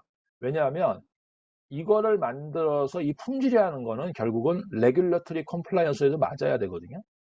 그럴 거 아니에요. 여러분이 만드는 품질이라 이게 그것도 준수해야 되지만 만약에 정부에서 요구하는 품질 조건이 따로 있다니 그 변경이 있으면 그것도 반영해야 되는 거거든요. 그래서 그거를 같이 읽어야 돼요. 더 중요한 건 이거예요. Non-conformance and remedy. 이게 뭔 얘기냐면 그러면 이 품질에 대한 걸 디스크립션 얘기했어요. 그럼 그걸 어떤 거는 그게 위반이야? 라고 하는 문제인 거예요. 그러니까 여러분이 물건을 보냈는데 상대편이 물건을 받았어요. 받았는데 물건이 검사해 보니까 야 우리가 계약했던 거랑 다른데 근데 뭐가 다르다는 거야, 오늘날에서. 그러니까 단순히 어떤 그 약간 색감이 네가 사진을 찍었던 보였던 거랑 좀 다른데? 아니면 뭐 여기 뭐 손잡이 부분이나 이렇게 병뚜껑 부분이나 이런 데에서 약간 이게 거칠거칠해갖고 고급감이 떨어지는데? 뭐 이런 것들 정도가 이런 걸 그러면 여러분이 이제 그런 거죠. 포장이나 이런 데에 있어서 약간 문제가 있는데 이게 계약을 해지할 만큼 큰 사유인지 아닌지 아니면은 이제 일부 커스터머들이 이 피부에 발라봤다가 약간 알러지 같은 게 나와서 컴플레인이 들어왔어요. 그러면 이제 여러분들이 계약을 했을 때 이런 이제 소비자 측의 어떤 불만 사항이나 이런 것들이 과연 이제 계약 위반에 해당되지 이런 거 여러 가지 문제가 있거든요. 그래서 non conformance 만약에 또 그런 위반이 있으면 이거를 대금을 감액해 줄래? 아니면 손해배상으로 따로 해 줄래? 아니면은 뭐 요번 거는 그냥 하는데 나중에 이런 방법이 있어요. 여러분 나중에 했는데 여러분이 클레임 당하잖아요. 그러면 어떻게 해요? 요번 거는 이미 다 수출 신고돼 있고 그냥 송금해 주고 다음에는 우리가 그 대신 가격을 깎아줄게. 뭐 이렇게 될 수도 있죠. 이거를 이제 리스케줄링이든 아니면 차후 감액이든. 왜냐하면 이런 것들이 클레임으로 만들어 버리면 뭔가 문제가 생기잖아요. 그러니까 사실 아까 릴레이션 빌딩도 있는데 이런 거예요. 상대편 담당자도 겸연쩍게 됐고 이쪽도 겸연쩍게 되는 경우 어떻게 돼요? 요번 거는 그냥 문제없이 해결하는데 다음 건에 대해서는 가격을 리덕션 하자. 뭐 이런 식으로 풀어나갈 수 있는 거잖아요. 그러니까 그런 것들이 그런 레메디로 갈지 아니면은 진짜 말 그대로 죽기 살기로 뭐 계약 해제하고 뭐 소송을 불사한다 뭐 막 이래갖고 막 업계에다가 너희 소문 다 낸다 뭐 이런 거로 갈지는 여러분들이 좀 해야 되는 거예요. 그 다음에 이제 요거는 표시 안 했지만 요것도 중요해요. 패키지에는 라벨링이 굉장히 중요합니다. 화장품 부분에서는. 왜 그러냐면 일단 이 패키징 라벨링 그 화장품 단품에 대한 것도 중요하지만 이 화장품은 특히 이제 아무래도 좀 약간 구매하는 층들이나 이런 분들이 훨씬 섬세하잖아요. 그러니까 이 라벨링 부분에 대해서 다른 계약들은 사실 패키지하고 라벨링이 그렇게 계약에서 중요한 것 같지 않은데 이 화장품에서는 이쪽 부분들이 굉장히 중요한 것 같더라고요. 그 다음에 또 하나 할 거는 판매권 수요 관련 계약 관련이 있습니다. 이건 아까 거는 뭐예요? 물건을 사고 파는 이제 구체적인 내용이고 이거 판매권은 이제 맨 처음에 바이어랑 이제 거래를 할 때 야, 이제 내가 중국 너희 아니면 미얀마 아니면 너희 캄보디아 시장에 뭐 이걸 팔고 싶은데 죄송합니다. 자꾸만 미얀마가 왜 나오냐면요. 제가 이제 미얀마 쪽에 좀 연고가 있어서 거기서 교육사업 뭐 이런 것들을 조금 했기 때문에 알고 있습니다. 그래서 자꾸만 얘기가 나오는 거고요. 뭐 잠깐만 대신 뭐 베트남으로 할게요. 여러분이 더 핫한 뭐 베트남. 자, 이런 데에서 처음에 만약에 시장을 가려고 하면은 가장 먼저 이제 물건을 바로 주문하는 것도 있지만 일반적으로는 어떻게 하죠? 바이어랑 만나서 마치 협력 계약 같은 걸 만드는 거예요. 그러니까 이거를 이제 용어가 여러 개 있는데 개괄적으로 바이어랑 셀러랑 어떤 계약을 하냐면 우리가 어떻게 이렇게 계약을 하자. 그래서 그런 계약을 하는데 나는 뭘 팔고 너는 뭘 팔고 그다음에 가격은 어떻게 하기로 하고 가격은 언제 정해주기로 하고 뭐 언제까지 통지해주기로 하고 선적하고 나서 대금은 언제까지 해주는 걸로 한다. 뭐 대금 방법은 뭐 1하는 뭐고 2하는 뭐다. 그 다음에 이 사안에서 문제가 발생하면은 뭐 중국법으로 처리하자. 아니면 저기 베트남법으로 처리하자. 아니면 야 근데 소송은 보니까 다 들어보니까 모든 사람들이 다 안 좋대. 소송으로 하면 돈도 많이 들어 뭐 이러니까 그러면 그건 중재로 하기로 하자. 아니면 중재 같은 건 하면 서로 안 좋으니까 그냥 아미커블 세틀먼트로 하고 만약에 분쟁이 생기면은 서로 계약금 정도 띄는 거 정도로 하자. 라든지 아니면은 이런 경우도 있어요. 수입자들이 너무 이미 잘하는 수입자들은 야, 내가 너한테 외상을 줘. 한 180일 줘. 그러면 수출자 부분에서 야, 내가 너한테 수출자 190하고 나는 그 돈 다 묶이는데 나는 여기서 원자재하고 제조해가지고 그 자금이 몇 억이 들어가는데 너한테 180을 받으면 난 180일 동안 자금 부담이 생기고 그러면 생산 차질이 생겨. 이렇게 하면 바이어가 유능한 바이어는 어떤 줄 아세요? 야, 너 수출보험 되잖아. 너 수출보험을 들면 수출한 다음 180일 기다리지 말고 은행에다가 그거 채권 담보로 해가지고 내고 대출하면 되잖아.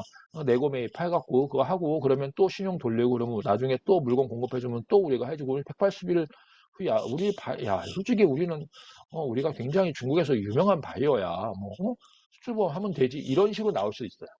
그러니까 처음에 이거를 저희들이 뭐라고 그러냐면 계약 디자인이라고 그래요.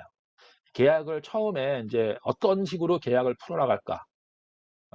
두 가지를 하나 말씀드리고 싶어요. 계약 디자인에서는 일단은 처음에는 좀 개괄적인 계약을 한다. 이런 거를 보통 용어를 여러 개라고 하는데, 이거 하나 써야겠다. 여기다 하나 치면은 보통 우리나라에서는 이거를 마스터 계약이라고 합니다. 마스터 컨트랙트. 이렇게 얘기하는 사람이 있고요. 근데 미국이나 이런 데서는 프레임워크 컨트랙트라고 해요. 프레임워크 컨트랙트. 프레임워크 컨트랙이 뭐냐면 이제 프레임을 정하는 거예요. 우리가 거래하는 프레임워크.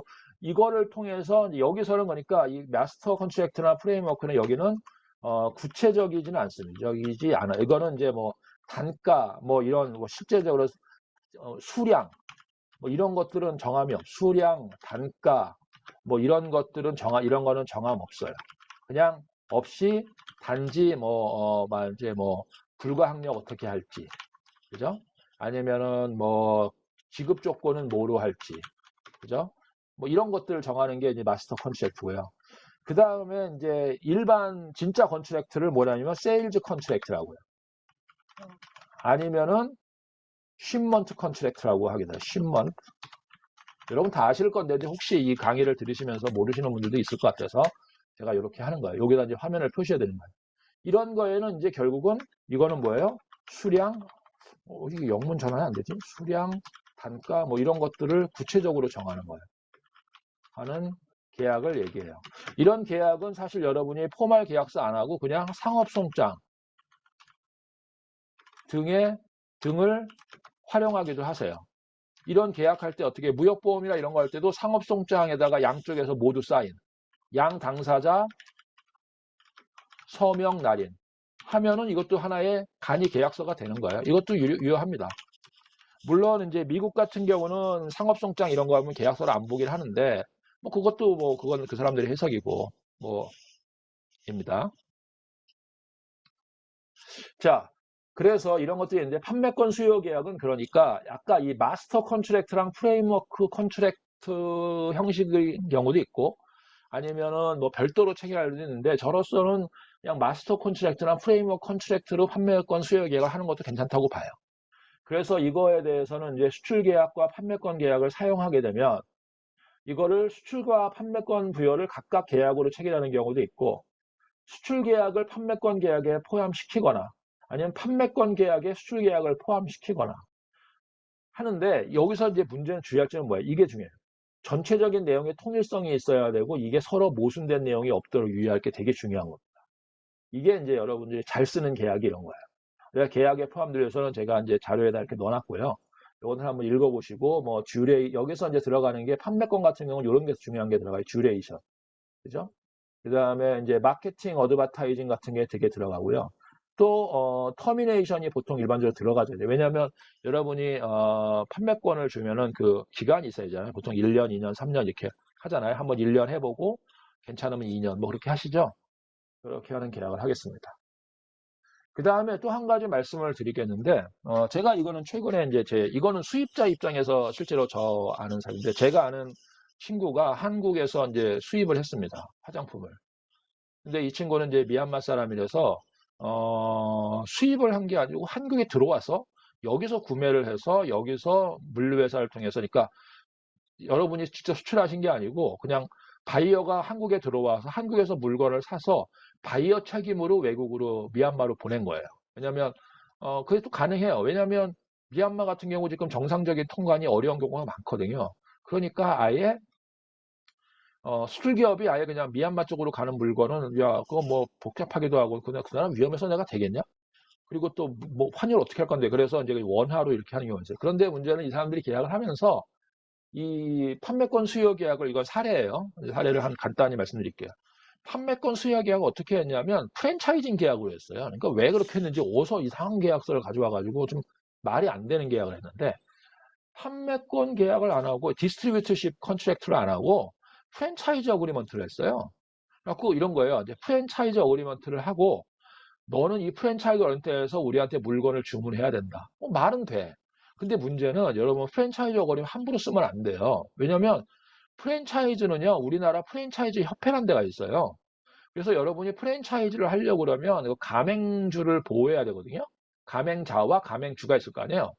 프랜차이즈 사업을 하려면 원래 여러분 프랜차이즈 등록을 해야 됩니다. 사업 등록을 해야 되고, 여러분 지금 TV나 뉴스에 이런 데 많이 나오잖아요. 뭐 어떤 압독 뭐 프랜차이즈 가맹주가 뭐 사고는 어디서 쳐고 뭐 가맹 하사하면 눈물을 흘리겠다 뭐 이런 거 있잖아요. 그렇게 될 수 있다. 그래서 만약에 가맹금 프랜차이즈 가맹금을 받잖아요. 계약금 이런 걸 받으면 그거를 공탁을 해야 돼요. 어디 과세에 넣고 그다음에 그 조건에서 만약에 뭐 안 좋은 약간 불공정한 그런 조항들이 많이 들어가 있으면 이 프랜차이즈 협회에서 분쟁 같은 걸 해결할 때에 문제가 많이 생깁니다. 근데 무슨 일을 했는지 하여튼 이 사람이 그 한국 그 중간에 사람이 프랜차이즈 계약을 한 거예요. 근데 프랜차이즈 계약에 어떤 조항이 있었냐면 수입자가 수입자 업체에 다른 물건을 팔면 수입자 업장, 미얀마의 업장에서 다른 물건을 팔면 그것이 금액에 상관없이 무조건 7천만 원을 손해배상을 한다라고 한 거예요. 근데 그게 이제 뭐 만약에 그 사람의 위반이 100만 원어치 딴 걸 팔았어요. 그런데 여러분 이런 당사자 자체의 양쪽에 단위는 그렇게 생각했지. 7천만 원을 청구하기로 한다. 6만 달러였거든요. 그럼 무조건 그게 계약 자유의 원칙에 될 줄 알았지. 근데 여러분 이거는 여러분이 딱 들어봐도 좀 웃기지 않아요? 아니 다른 사람 물건 저기 화장품 회사라는 화장품 판매장이라는 데서 물건을 팔 수 있는데 익스트리뷰트 하면은 다른 물건을 못 팔게 하는 것까지는 맞아. 그걸 그렇게까지 할 수 있지. 근데 다른 물건을 팔았는데 그 물건의 금액에 상관없이 무조건 6만 불을 페널티를 지급하기로 한다. 이거는 손해배상의 예적이나 아니면 프랜차이즈 금액하고 다르게 이거는 가맹비하고 다르게 손해배상액을 무조건 넣은 거예요. 근데 자기들이 계약을 만들 때는 야 정말 우리를 위해 편리한 계약이야. 너무 좋은 계약이야. 아름다운 계약이야 했는지 모르겠으나 실제로는 이거는 법원이나 이런 데 가면은 불공정 계약해갖고 여러분 나중에 무효가 될 수 있습니다. 아니면 이런 것은 프랜차이즈 그 협회에서 얘기하는 악덕 약간 프랜차이즈 이런 식으로 오히려 공격을 받을 수가 있어요. 그래서 여러분들도 이런 저기 제가 누누이 말씀드리지만 계약이라는 거는요 상대편이 있는 행위거든요. 그러니까 이게 다르고 다른 거고 또 내가 무조건 유리하다고 하는 게 유리한 게 아닙니다. 내가 만약에 무조건 유리하게 되면 상대편이 불리하면 나중에 그 계약을 안 하려고 해요. 그래서 지금 제가 하는 그 사례는 좀 되게 좀 안 좋은 식으로 좀 가고 있어요. 그래서 여러분들 이제 혹시 어디서 먼저 화장품 같은 거 할 때 우리나라도 업계가 있잖아요. 공급하시는 분들, 직접 수출하시는 분이 있고 아니면 그러니까 대행 수출하시는 분이나 한국에 이제 이 브로커리지 하시는 분들 있잖아요. 이런 분들 통해서 수출하시는 분들이 있는데 그런 거 좀 하실 때 이 브로커리지 분들이 자기만을 브로치하기 위해서 전속 계약을 자기가 받고 그거를 또 서브 계약을 또 주기도 하고 막 이렇게 하는데 그게 법률적으로 가면 아주 복잡해집니다. 아마 제 생각에 이 강의를 들으시는 몇 분은 중에도 아마 이런 비슷한 경험을 가지신 분들이 있을 거예요. 그거로 분쟁이 생기면 나중에 이제 문제가 됩니다. 예, 어쨌든 거기까지 하고요. 잠깐 이제 다시 이제 계약서로 제가 자료를 하나 좀 이제 계약서를 한번 샘플을 가겠습니다. 어,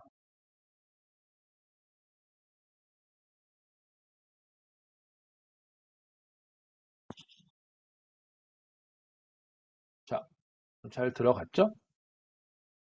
여기 뭐냐? 예, 이제 여기 샘플 컨트랙트입니다. 자, 이제 제가 예시를 하나 드릴게요. 이게 자료도 다 이제 나갈 거고요. 이제 여기 제가 맨 앞에 이렇게 저작권 표시를 해놨습니다. 잘 읽어보시고 제 이름 여기 써있죠. 근서박 XD. 이런 거예요. 자료는 들이되 참고는 하시는데 뭐 이거를 이제 뭐 여러분들에게 이걸 내부 사내 내 강의 자료로 한다든지 아니면 뭐 이렇게 참고 자료 하는 거는 뭐 전혀 상관이 없는데 그러니까 영업적 자료. 근데 뭐 이걸 가지고 이제 뭐 잘 만들었네 그러면서 막 가공해가지고 내가 이거 만들어야지 이러시면 안 됩니다. 그리고 믿으시는 분 있지만 저 컨설턴트이기에 앞서 저도 변호사기 때문에 미국 변호사, 외국 변호사이기 때문에 예, 정확히는 외국법 자문사기 때문에 뉴욕주 변호사기 때문에 그러시면 안 돼요. 자 이제 샘플 인터내셔널 컨트랙트 포 커스메틱 세일이라고 매매 계약하고 판매 계약 예시를 좀 보도록 하겠습니다. 자 매매 계약은 일단은 스탠다드 컨트랙트 포 엑스포를 해서 이제 회사명, 어드레스, 시티, 뭐, 여러분 이거 되게 중요합니다. 어드레스. 여러분 회사명만 표시하면 안 돼. 왜, 여러분도 그렇지 않아요? 우리나라 계약서는 별로 안 그런 것 같은데 외국은 꼭 주소가 들어가더라. 이런 거 질문하는 사람이 있더라고요. 왜냐면 외국인을 판단할 때 그냥 회사명이라고 하면 심지어 사람도 외국 나가면 너 북한 사람이냐, 한국 사람이냐, 남한 사람이냐 물어보는데 기업도 이 어느 주소에 따라서 그 정확히 특정을 해야 되는 겁니다. 그래서 그런 거고요. 그다음에 우편번호까지 필요한 경우가 있고, 그래서 이메일 어드레스까지 들어가는 게 요새 경향이고요. 수출자, 수입자 공이.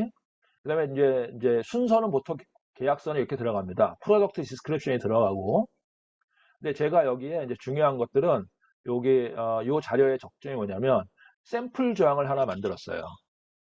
샘플 조항을. 자, 샘플 조항 한번 제가 한번 여러분께 한번 해볼게요. 이게 영어도 공부할 겸 저는 이거를 영어 공부를 이걸로 하는데 한번 샘플 조항을 하나 읽어볼게요.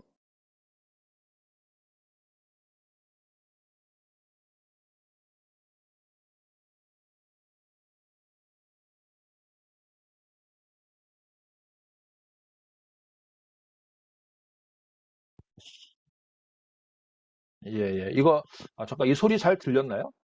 저는 아, 소리 잘 들. 예, 변호사님, 근데 지금 소리 공유는 안 돼서 좀 화면 아, 공유만 되어 있고요. 소리 공유는 지금 공유를 아, 하실 때 소리 공유 네. 아마 이렇게 지정을 아, 하셔야지 이게 되실 거예요. 죄송합니다. 예, 예, 서류가 안 됐네요. 그러니까 이거는 뭐 나중에 하고요. 그러니까 제가 그럼 요 설명을 드릴 때 요거를 좀 전에 읽었거든요. 그럼 제가 읽어야겠네요. 하여튼 뭐 이렇게 됐는데 요 밑에 제가 이제 설명을 해놨어요. 요런 조항을 할 때는 이 조항은 이런 식으로 만든 겁니다라는 거예요. 그런데 이제 그거는 이제 익스플레인 각 조항마다 제가 밑에 이제 익스플레네이션을 다 해놨거든요. 이렇게 이런 게 다 익스플레네이션이잖아요. 해설. 요런 것들을 이제 좀 보시면 되겠고, 이제 중요 조항만 제가 일단은 제목과 중요 조항 간단한 설명을. 근데 여기서 여러분이 궁금한 거 있을 텐데, 엑스포터 할 때 여기 대문자 쓰잖아요. 그 다음에 여기 프로덕트 할 때 대문자 쓰죠. 원래 영어 문안에서는 대문자를 왜 쓰는지 모르시는 분이 있더라고요. 왜 그러냐면 고유명사화 하는 거예요. 그러니까 이 계약에서 수출자는 우리가 일반 명사 수출자는 여러 수출자가 있을 수 있죠. 근데 여기서 대문자 2를 해갖고 엑스포터는 이 계약의 수출자, 그 앞 위에 만약 수출자 주소가 있으면 삼성 뭐 화장품 그랬으면 삼성 수출자라는 고 엑스포터를 얘기하는 겁니다.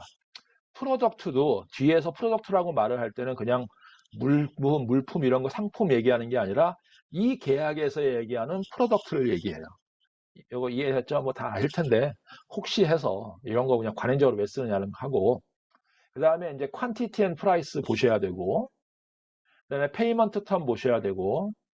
근데 여기 제가 하나 말씀드릴게. 여기에 보면 페이먼트 텀 중에 뭐 뱅크 트랜스퍼, 레터 오브 크레딧 뭐 이런 거 표시하는데, 여러분 우리나라 이게 무역회사나 여러분들 중에서 이제 해외 업무하시는 분 중에 이제 무역 전공이나 아니면 국제거래, 국제통상 전공하시는 분들이 있을 텐데, 신용장이요. 실제로 이제 이건 이런 거예요. 마치 국제 계약을 물건 수출 위주로 가리키듯이 마치 국제 거래의 대금 결제는 다 신용장이 중심인 거로 여러분들이 대부분 설명을 하거든요.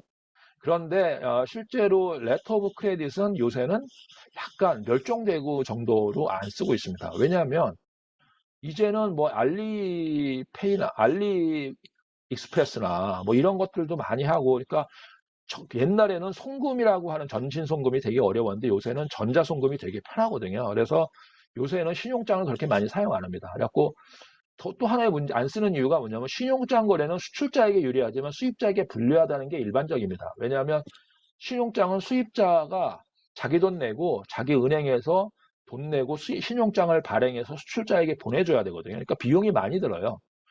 그렇다고 해서 또 그 은행원들이 전문가도 아니거든요. 또 서류만 보고 결제해 주는데 신용장 거래할 때는 막 이렇게 하여튼 불편한 게 많아요. 그래서 점점 활용이 줄어들었어요. 또 하나의 문제는 뭐냐면 옛날에는 우리가 수입자의 신용주 정보를 잘 모르니까 수입자랑 연락하기 믿을는지 모르겠지만 30년 전에는요 이메일이 없었습니다. 20년 전에 없었어요. 그때 어떻게 합니까? 수입자랑 연락? 국제 전화하고 팩스 보내고 막 이런 거 한 거예요. 근데 지금은 여러분 뭐예요? 페이스북으로 뭐 토킹도 다 가능하잖아요. 그래서 사실은 수입자가 어떻게 되고 있는지, 수입자가 망했는지 하면 옛날엔 모를 수 있었어요. 한 달을 지나도. 근데 지금은 수입자가 어떻게 되는지 다 여러분 알고 있어요.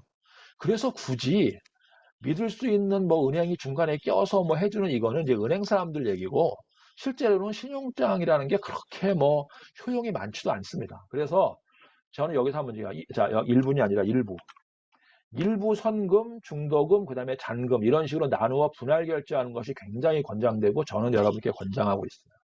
그리고 이게 또 좋은 점이 뭐냐면 수출보험 같은 거 들잖아요. 선금 부분은 보험료를 안 내. 그러니까 수출보험을 드는 거는 외상만 보험이 들기 때문에 만약에 여러분이 만약에 10억 수출하는데 선금을 2억 받기로 했어요. 그러면 여러분들이 보험료는 만약에 이걸 신용장으로 하면은 뭐 10억 다 보험, 10억에 대한 보험료, 수출금액 곱하기 보험료율이거든요. 그런데 만약에 선금을 받는 부분이 있다면 이렇게 식으로 가면 어때요? 좋죠. 왜냐하면 80%만 수출보험 들면 보험료가 그만큼 20% 깎이겠죠. 또 좋은 점, 일부 선금을 하게 되면 어떤 거죠? 이게 마치 손해배상액의 예정 같은 거예요. 그래서 만약에 바이어가 수출자 입장에서 바이어가 선금을 20% 입금해줬어. 그러면 여러분 뭐 마음이 푸근해지죠, 그죠? 그건 사실이에요. 그러니까 실제로 입금 받으면 내가 만약에 수입자 쪽에서 만약에 이상한 짓을 하면 내가 이 선금을 손해배상액 내가 완전히 받을 수 있지만 하여튼 상대편이 잘못했으면 내가 회수할 수 있겠구나 생각이 들 거고. 구매국 입장에서는 또 어떡하죠? 내가 선금을 주긴 했지만 물건 이상하게 오면은 중도금 안 주면 되잖아요. 구매자 입장에서는 그죠? 그래서 이런 것들이 사실 양 당사자의 그런 많은 그 어떤 우려와 이런 위험을 많이 커버해 주는 게 이렇게 분할 결제입니다. 그 다음에 넘어가고 이제 뭐 여기 아까 얘기한 거죠. 딜리버리 텀 한번 이거 보시고요.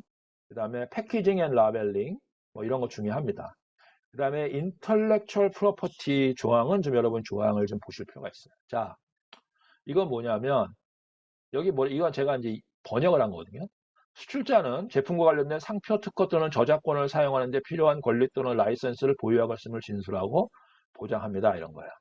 이게 이제 여러분의 상표권이 주로 먼저 만개가 되겠지만 만약에 여러분의 그 성분에 있어서 여러분의 특유한 기술을 뭐 특허나 제법 특허나 뭐 이런 것이 있으면은 사실은 그런 것들에 대해서 여러분이 특허권이 있으면 남이 그런 성분을 넣어서 침해하면 안 되잖아요. 근데 만약에 여러분이 파는 게 여러분들도 사실은 다른 사람의 특허권을 받아서 물건을 공급받는 경우도 있었거든요.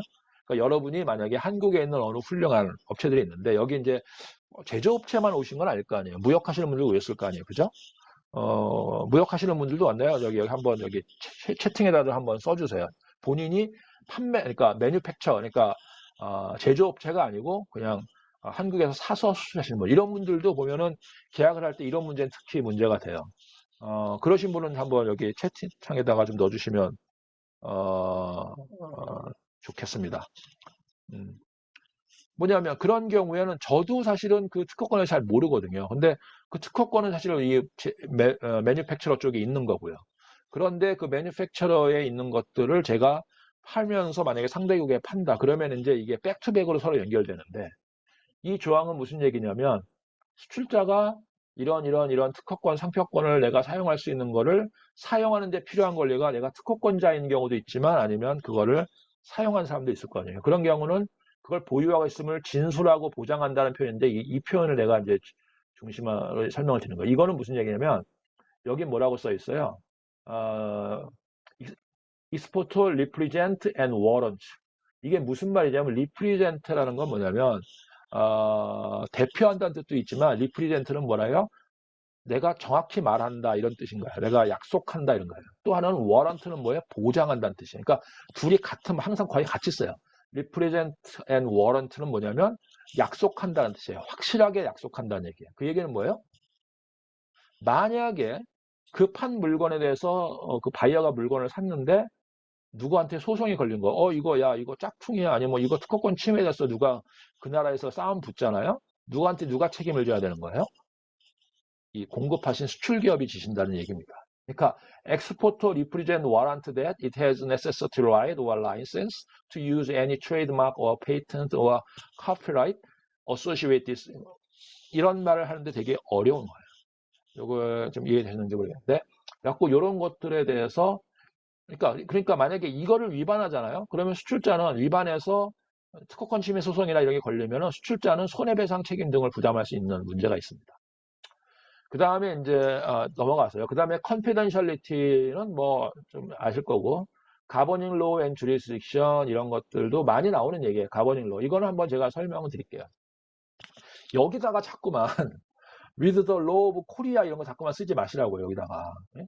그 다음에 뭐 jurisdiction of court of Korea 무조건 이거 하면 제가 이제 여기 정할 거예요. 예. 자, 1차 최선은 뭔지 아세요? 능력되면 대한민국법. 그런데 2차는 뭐예요? 아예 규정하지 말라. 약간 이 설명을 드릴게요. 왜? 선적지법이 보통 준거법이 되므로. 3차 정 안 되면 이제 구매국이 정말 중요해요. 구매자가 엄청나게 유명한 뭐 최고의 쇼핑몰이에요. 여러분이 뭐 그런 거 있잖아요. 여러분 화장품 파는데 만약에 월마트 같은 데다 팔면 어떻게 되겠어요? 여러분 되게 좋죠. 월마트한테 팔면 아마 월마트의 매장이 얼만데요. 거기다가 아마 전속적으로 들어가면 알잖아요. 만약에 3차 이런 경우 죠 월마트처럼 굿바이어, 빅바이어 이런 경우 어떻게 해요? 솔직히 선택의 여지가 없어요. 그냥 구매국 법과 법정으로 동의하세요. 그 대신 이때는 이제 계약을 잘 지켜야 될 겁니다. 뭐 이렇게 요 내용들을 여러분이 한번 잘 생각해 보시라는 거예요. 그러면 여러분이 궁금하지 말아요. 아예 규정하지 말라.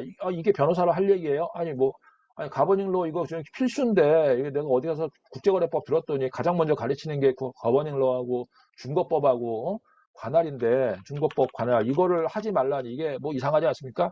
제가 그 비밀을 알려드릴게요. 이거 자 여러분이 만약에 지금 베트남을 수출한다고 쳐보세요. 근데 베트남에 출하는데 어느 나라 법으로 정했는데 이제 여러분이 만약에 베트남 법으로 하자 그러면 여러분이 좀 불안하잖아요, 그죠? 아니면 반대로 우리나라 법으로 하자 그러면 베트남 애들이 나는 뭐 공산당 뭐가 누가 있고 너 화장품 우리나라 팔면 맨날 나오는 루틴이 있어요. 맨날 중국하고 공산당하고 뭐 하여튼 뭐 우리 성에 뭐 공산당하고 내가 뭐 관련해서 비즈니스가 잘 되고 뭐 이런 거 많거든요. 그래갖고 또 걔들이 싫어한단 말이에요. 근데 공산당만 끈앞이 있겠냐고, 그런 나라에. 보통은 법원하고도 다 연결되고 뭐 다 돼 있거든요. 우리나라도 옛날에 지금이야 이제 학연, 지연 이런 게 막 굉장히 하지만 옛날에는 학연지연이 되게 많았거든요. 지금도 많지만. 뭐 그런데, 자, 그런데 시크릿은 뭐냐면 아예 정하지 않으면 어떻게 될까요? 여러분 궁금해서, 그럼 법이 적용 안 되나요? 무법지대인가요? 그렇지 않습니다. 가장 밀접한 관련 국가의 법이 준거법이 되는 거예요. 일단 이제 관할 빼고요. 관할 말고. 그게 무슨 얘기예요? 그럼 밀접한 거면 뭐가 밀접한 거예요? 보통은 판매자 국가가 밀접합니다. 왜? 물건도 여기서 만들고 포장도 여기서 만들고 품질도 여기서 문제가 생길 거고 셀러가 할 일이 많잖아요. 바이어는 뭐예요? 물건 받아서 돈만 주면 되는 거죠, 사실은. 그러니까 셀러가 할 일이 훨씬 많잖아요. 그래서 일반적으로 어떤 거래와 가장 밀접한 관련이 있는 법을 찾을 때 밀접성은 뭐로 해요? closely related, closely associated는 뭐예요? 판매국이에요. 근데 여러분들 지금 대부분 여기 수출 계약 강의 들으시잖아요. 그러니까 여러분 지금 수출자인 경우가 많으실 거 아니에요. 그러니까 우리나라의 법이 준거법이 되는구나 라는 걸 여러분이 알 수 있는 거예요. 보통 선적지법이 준거법이 되므로. 근데 약간의 예외는 있어요. 여러분이 FOB, CIF는 선적지법인데요. 인코텀즈로 만약에 현지 뭐 구매국까지 뭐 통관시켜주기로 했다. 뭐 현지 어디까지 물건을 갖다서 거기서 인도해주겠다. 이렇게 하면 얘기가 달라요. 왜냐하면 그거는 현지에서 인도하는 거니까. 보통 인도지법이거든요. 선적지법 혹은 인도지법. 그죠? 법이 보통 준거법이면 만약에 인도가 현지국인 경우엔 예외. 이해되셨죠? 그거만 빼고 되는 거예요. 그 다음에 이제 1차 아예 규정을 그 다음에 또 뭐가 있냐면 관할 규정이 있어요. 관할. 이거는 뭔지 아세요? 원칙이 피고 관할지법입니다. 관할지 원칙입니다. 그럼 무슨 얘기예요? 여러분이 만약에 이제 돈을 받고 싶어서 소송을 제기하는 거예요. 그러니까 베트남 상대로 소송을 제기하는 거예요. 그러면 베트남으로 가야 하는 게 원칙이에요. 왜냐면 상대편은 내가 소송을 당할지 안 할지 모르잖아요. 공격을 여기서 먼저 하는 거니까 그런 거예요. 그러면 상대편이 우리한테 돈 받으러 오려면 우리나라로 와야 되는 거예요. 그러니까 여러분은 이제 이런 거죠. 상대편이 나한테 돈 받으러 오는 거는 여러분이 크게 걱정할 일은 아니잖아요. 그거는 알아서 하니까 그거는 별로 없고. 이제 걱정할 건 뭐예요? 여러분이 돈 받으러 가는 게 문제죠. 그죠? 그런 거는 그래서 제가 이 가버닝로 이걸로 근데 해결이 안 돼요. 그럼 결국은 구매국 가서 해야 되거든요. 베트남 가서. 그럼 어떻게 해야 될까요? 그래서 수출보험을 드시라고요. 수출보험 홍보로 나온 게 아니라 제가 이제 저는 코트라 쪽에서도 좀 일을 했었고 무역부 그러니까 원래는 직원인데 코트라에 파견을 한 2년 정도 나갔어요. 그래갖고 사실은 이런 여러 업무를 좀 해봤는데 제가 이제 고향이 무역보험공사에서 그런 말씀을 드리는 게 아니라 실질적으로는 여러분 교통사고 나면 결국은 가장 좋은 건 보험 잘 빵빵하게 들어놓으면은 여러분 걱정 안 하시잖아요. 그죠? 여러분이 아주 이상한 사고 하지 않으면 뭐 그걸로 사람을 납치했다든지 뭐 뺑소니했다든지 그런 거 아니라 여러분들이 보호되잖아요. 약간 그런 컨셉이라는 거죠. 그 다음에 여러분 중에 이제 엔타이어 어그리먼트 요거 하나만 더 요거 잠깐 시간이 예. 엔타이어 어그리먼트는 뭐냐면요. 여러분들 이거 조항 조셔야 돼요. 요건 뭐냐면 과거에 그냥 과거 이메일 혹은 그냥 담화 내용 이런 것들은 계약에 포함되지 않는다는 의미입니다. 이게 무슨 얘기냐면 읽어볼게요. The contract constitutes the entire agreement. 이 계약이 전체 계약이다. 이게 뭔 뜻이냐? 이 계약 외에 이것이 계약 전체의 내용이야. 이전에 우리가 어떤 얘기했든지 안 했든지 이런 것들은 뭐예요? 그거는 그냥 그때 얘기고 그때 우리가 약속한 것, 과거 이메일 담화 내용 그 안에 약속들 이런 것들은 계약에 포함되지 않는다 이런 의미예요.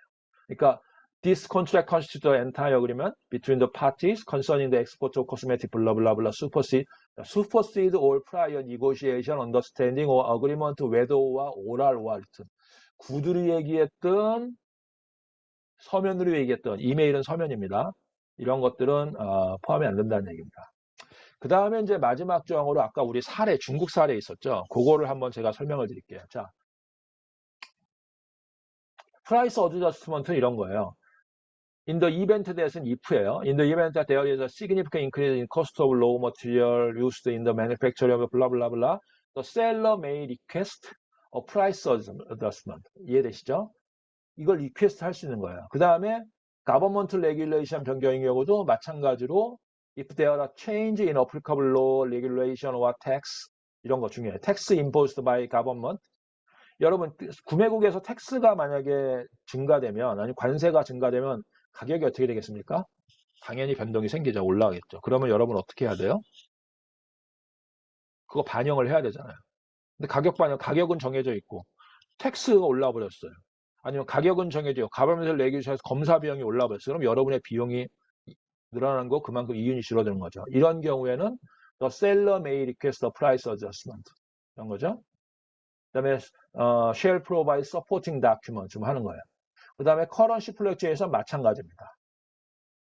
그런데 노티스는 거예요. 이런 거 하는 경우면 shall provide written notice to the buyer within a reasonable time after becoming aware of the circumstance.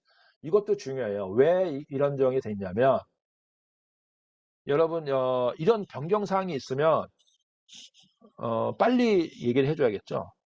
레귤레이션이 바뀌고 막 했는데 바뀌었어? 적어놓지 뭐 해놓고 2년 후에 얘기하면 되겠습니까? 안 돼요. 그러니까 국제 거래는 서로가 협력하고 빨리빨리 신속하게 정해야 되는 것 때문에 한국 사람에 맞게 맞아요. 빨리빨리 해줘야 되는 거예요. 그래갖고 이런 상황이 발생하면 서포팅 다큐먼트 빨리 마련해서 상대편한테 메일을 보내야 되는 거예요. 빨리. 이해하셨죠? 그러니까 the notice shall include detailed information about the reason for the adjustment request. 이거에 대한 또 이유를 상세하게 설명을 해야 되는 거예요. 그 다음에 good faith negotiation. 이것도 내고할 때 서로 이제 협력을 잘 해야 되는 거예요. 그래갖고 이런 걸 할 때 사실은 더 다른 조항들도 있어요. 이제 그런 것들은 뭐 나중에 제가 안내해드리는 뭐 이제 제 뭐 연락이나 이런 걸 한번 보시고. 그래서 이제 판매권 계약에 제가 이제 기본적인 내용들을 잘 설명을 드렸고, 세일즈 계약. 아까 매매 계약은 세일즈 계약이었거든요. 자, 세일즈 스탠다드 컨트랙트 포 매약한 거 이제는 스탠다드 샘플 컨트랙트 포 익스클루시브 디스트리뷰션 라이트에 대한 계약을 좀 하게 들어갈게요.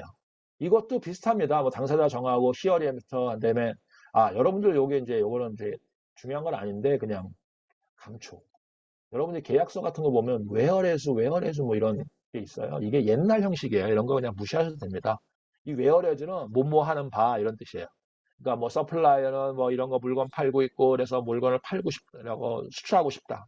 바이어는 이런 거 물건을 구매해서 팔고 있고 그래서 물건을 사고 싶다. 그래서 now day for 우리는 계약한다. 뭐 이런 거예요. 그래서 이런 거는 이제 하는데 여기서 중요한 건 뭐가 있을까요? grant of exclusive distribution right이 이제 그 권한이 번해되는 범위가 정해져야 되는 거예요. shall grant distribution 테리토리가 되게 중요해요. specify territory. 이게 이제 옛날에는 지역만 했거든요. 근데 요새는 지역뿐만 아니라 뭐예요? 온라인인지 오프라인인지 아니면은 뭐 그런 거 있죠. 페이스북인지 아니면 뭐 동남아나 이런 데는 페이스북으로 되게 많이 사용합니다. 그죠? 그래서 이제 여러분이 그런 온라인 판매만 허용할지 아니면 할지 매장 판매만 할지 뭐 이런 것을 정할 수 있는 거고요. 그다음에 뭐 오더나 딜리버리는 어떻게 할 거다. 뭐 그런 거.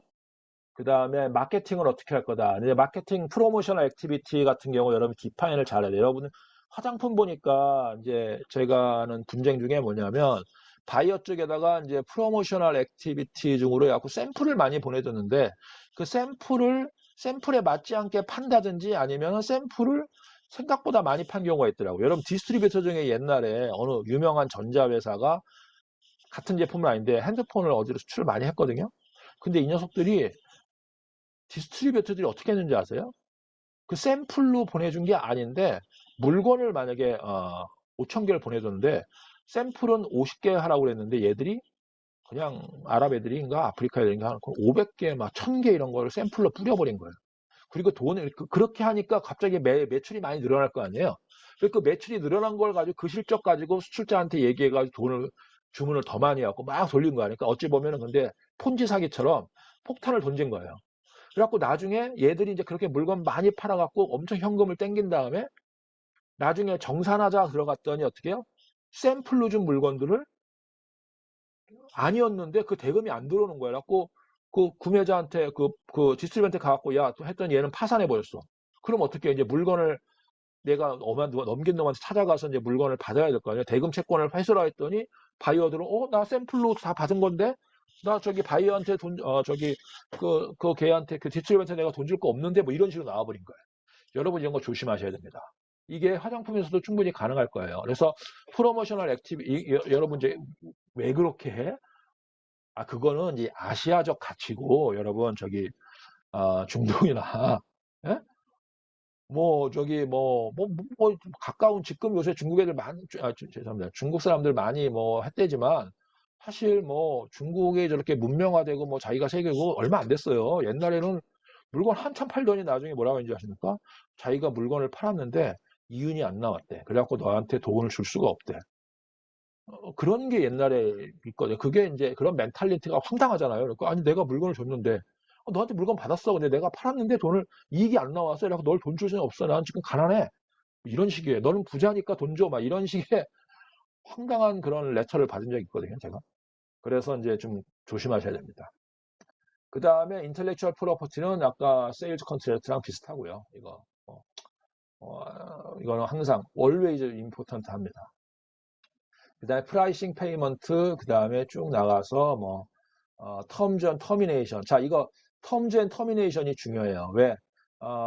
세일즈 계약은 터미네이션이 별로 안 중요해요. 왜냐하면 물건에서 대금 지급하니까 터미네이션 할 일이 별로 없잖아요. 근데 디스트리뷰터십, 그 다음에 익스클루시브 디스트리뷰터 어그리십은 이게 터미네이션이 굉장히 중요해갖고 그러니까 그 다음에 여러분들에게 궁금한데 그러면 이제 계약을 좀 정리할게요. 여러분 이런 좋은 템플릿을 제가 드렸는데 여러분들께 이제 제가 강의를 이제 마지막 부분에서 중요시하는 건 그러면 교수님 아니면 변호사님 그렇게 제가 아니면 컨설턴트님 저희가 수업은 잘 들은 것 같은데요. 구체적으로 제가 계약을 할 때 어떻게 해야 되는 거예요? 그거를 여러분이 이제 설명을 이제 궁금할 거예요. 구체적으로 할 때 그럼 어떻게 합니까?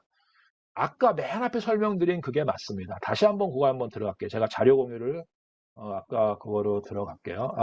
참고로 요게 저고요. 요 맨 자료 뒤쪽에 이제 제 뒤에 있고 제 이메일이나 뭐 전화번호 제가 이렇게 했으니까 이걸로 하시고 이런 말씀을 드리고 싶어요. 자료를 이제 다시 맨 앞으로 가는 겁니다. 잠깐 자료를 좀 다른 걸로 공유를 하겠습니다. 원래 수출계약서 뭐지?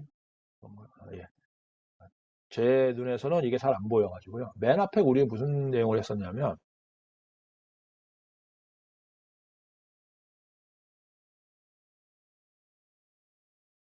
쉬운 마인드셋 요거예요. 수출 거래와 관련되어 걱정되는 부분을 적어보라 이거 있죠. 수출 계약은요, 사실은 가장 좋은 수출 계약서는 10페이지 수출 계약서를 멋있게 영어로 만들어 갖고 가져다 드려 팀장님께 보여드리는 게 수출 계약서가 잘하는 게 아닙니다. 진짜 수출 계약서는요, 여러분이 걱정되는 것들을 최대한 많이 수출 계약서에 넣어놓고 그거를 계약서를 하면 되는 겁니다. 그게 무슨 얘기냐? 수출자랑 수입자랑 처음에 계약을 하실 때 제가 추천하는 방법은 저같이 처음부터 변호사한테 와가지고 뭐 계약서 작성해 주세요. 뭐 이런 거 하시면 돈만 많이 들어가고요. 내가 또 이거 잘못, 그거보다는 뭐냐면, 여러분이 걱정되시는 것들을 리스트를 쫙 쓰고요. 그걸 텀즈라고 하거든요. 텀시트라고 해서, 텀즈시트. 이게 뭐냐면, 이거를 텀시트에 작성을 하는 거예요. 예. 작성해서, 바이어의 공유를 하고, 그게 이제, 합의를 받는 거예요. 그럼 어떻게 돼요? 어떻게 돼요? 그러면 상대편도 우리는 아까 얘기했는데 저기 아까 그 계약서 조항은 아까 딴 건 모르겠는데 환율 변동은 우리가 동의할게. 환율 변동은 우리가 너희가 이제 변경 요청하면 우리가 계약서 해줄게. 한 10% 이내에서 해줄게. 아니면은 선금은 10% 정도로 하고 만약에 계약 변동이 있으면 계약 금액의 20%를 최대한으로 단가를 아니면 금액을 조정할 수 있도록 하자. 뭐 이런 합의를 하는 거예요. 그 다음에 이제 그 물건 인도 장소는 그러니까 그러면 FOB 하지 말고 CIF로 하자. 이거 우리가 왜냐하면 운송은 잘 못하겠으니까 그건 수입자 측에서는 CIF를 원한다. 이렇게 하면 이런 것들을 합의를 하시는 거예요. 그 다음에 이거를 기준으로 뭘 해요? 계약서를 작성하라는 거예요. 그러면 어떻게 돼요? 영문으로 이런 텀시트는 뭐 한 페이지, 두 페이지 정도면 될 거 아니에요. 그죠? 이런 계약서를 작성한 다음에 그거에 근거해서 그거를 기초로 해서 계약서에 하면 살을 붙이고 하면 되는 거예요. 그런데 여러분이 가장 실수가 뭐 하는 거냐면 머리부터 아프게 이 텀시트나 이런 기본적인 텀이 합의가 안 된 상황에서 뭐래요, 여러분이? 계약서부터 그냥 하는 거예요. 그러면 그거를 또 상대편이 보낸 계약서를 여러분이 그걸 막 수정을 하잖아요. 그러면 또 이제 그게 또 원래 있는 익스클루시니까 아까 디스트리뷰터십 계약서랑 또 이게 또 충돌되는 경우도 있고 그렇게 복잡해지는 거예요. 그래서 여러분들이 제가 생각하기에는 가장 중요한 건 텀시트에 계약하고자 하는 핵심 내용, 중요 내용을 작성해서 어떻게 해요? 바이어에 공유하고 합의를 받아. 이거는 이메일 좋습니다. 이메일 합의 좋아요. 그 다음에 그런 것들을 그에 근거해 계약서 작성해요. 그 다음에 요새 챗GPT 좋은데 이거보다도 딥L이라는 통번역 있거든요. 있으니 이것도 활용하면 문법적으로 최상의 결과가 나옵니다. 참고로 다만 근데 그렇다고 해서 그럼 여러분 그러면 저기 변호사님이고 뭐고 다 필요 없으니까 그냥 챗GPT 활용하고 계약서 하면 돼요? 그거는 또 안 돼요. 왜? 왜냐면 그건 왜 안 되냐면 그렇게 하게 되면은 어떤 문제가 생기냐면 챗GPT가 실제로 거짓말도 하고요. 또 챗GPT는 통번역 프로그램이나 아니면 뭐 이런 거기 때문에 약간 좀 이 구체적인 내용을 뭔지 모르고 너무 스탠다드하게 하다 보니 구체적인 상황이 안 맞을 수가 있어요. 그래갖고 너무 평균적으로만 했을 때 여러분의 소요가 안 맞을 수가 있어요. 그래서 제 생각에는 가장 좋은 건 텀시트를 마련하고 계약서를 하고 이 두 개를 계약서 어느 정도 천을 만든 다음에 변호사에게 한다든지 아니면 사내 변호사에게 검토를 받는다든지 이렇게 하는 게 가장 좋을 것 같습니다. 그래서 이제 다시 한번 이제 돌아와서 이제 강의를 좀 정리할 시간이 된 것 같은데 맞나요? 어, 이제 수출 계약은 제가 처음으로 다시 돌아왔습니다. 좋은 수출 계약은 뭐냐? 여러분의 수출과 관련된 여러분의 문제, 여러분의 걱정, 그죠? 잘 해결해 줄 수 있는 그런 사전적인 안전장치가 계약서입니다. 그래서 수출 관련한 문제는 여러분들이 이제 여러 가지 있어요. 아까 지금 살펴본 것지만 여러 가지가 있었죠. 거래 파트너의 신용 상황, 정치적 위험, 뭐 나중에 뭐 레귤레이션 바뀐다든지 환율 변동된다든지 여러 가지 있어요. 이 모든 걸 다 말씀드릴 수는 없어요. 여러분들 모두의 제 인생에도 많은 고민이 있고 제가 강의하면서도 잘할 때도 있고 못할 때도 있는 것처럼 여러분들도 계약을 잘할 때가 있고 못할 때가 있습니다.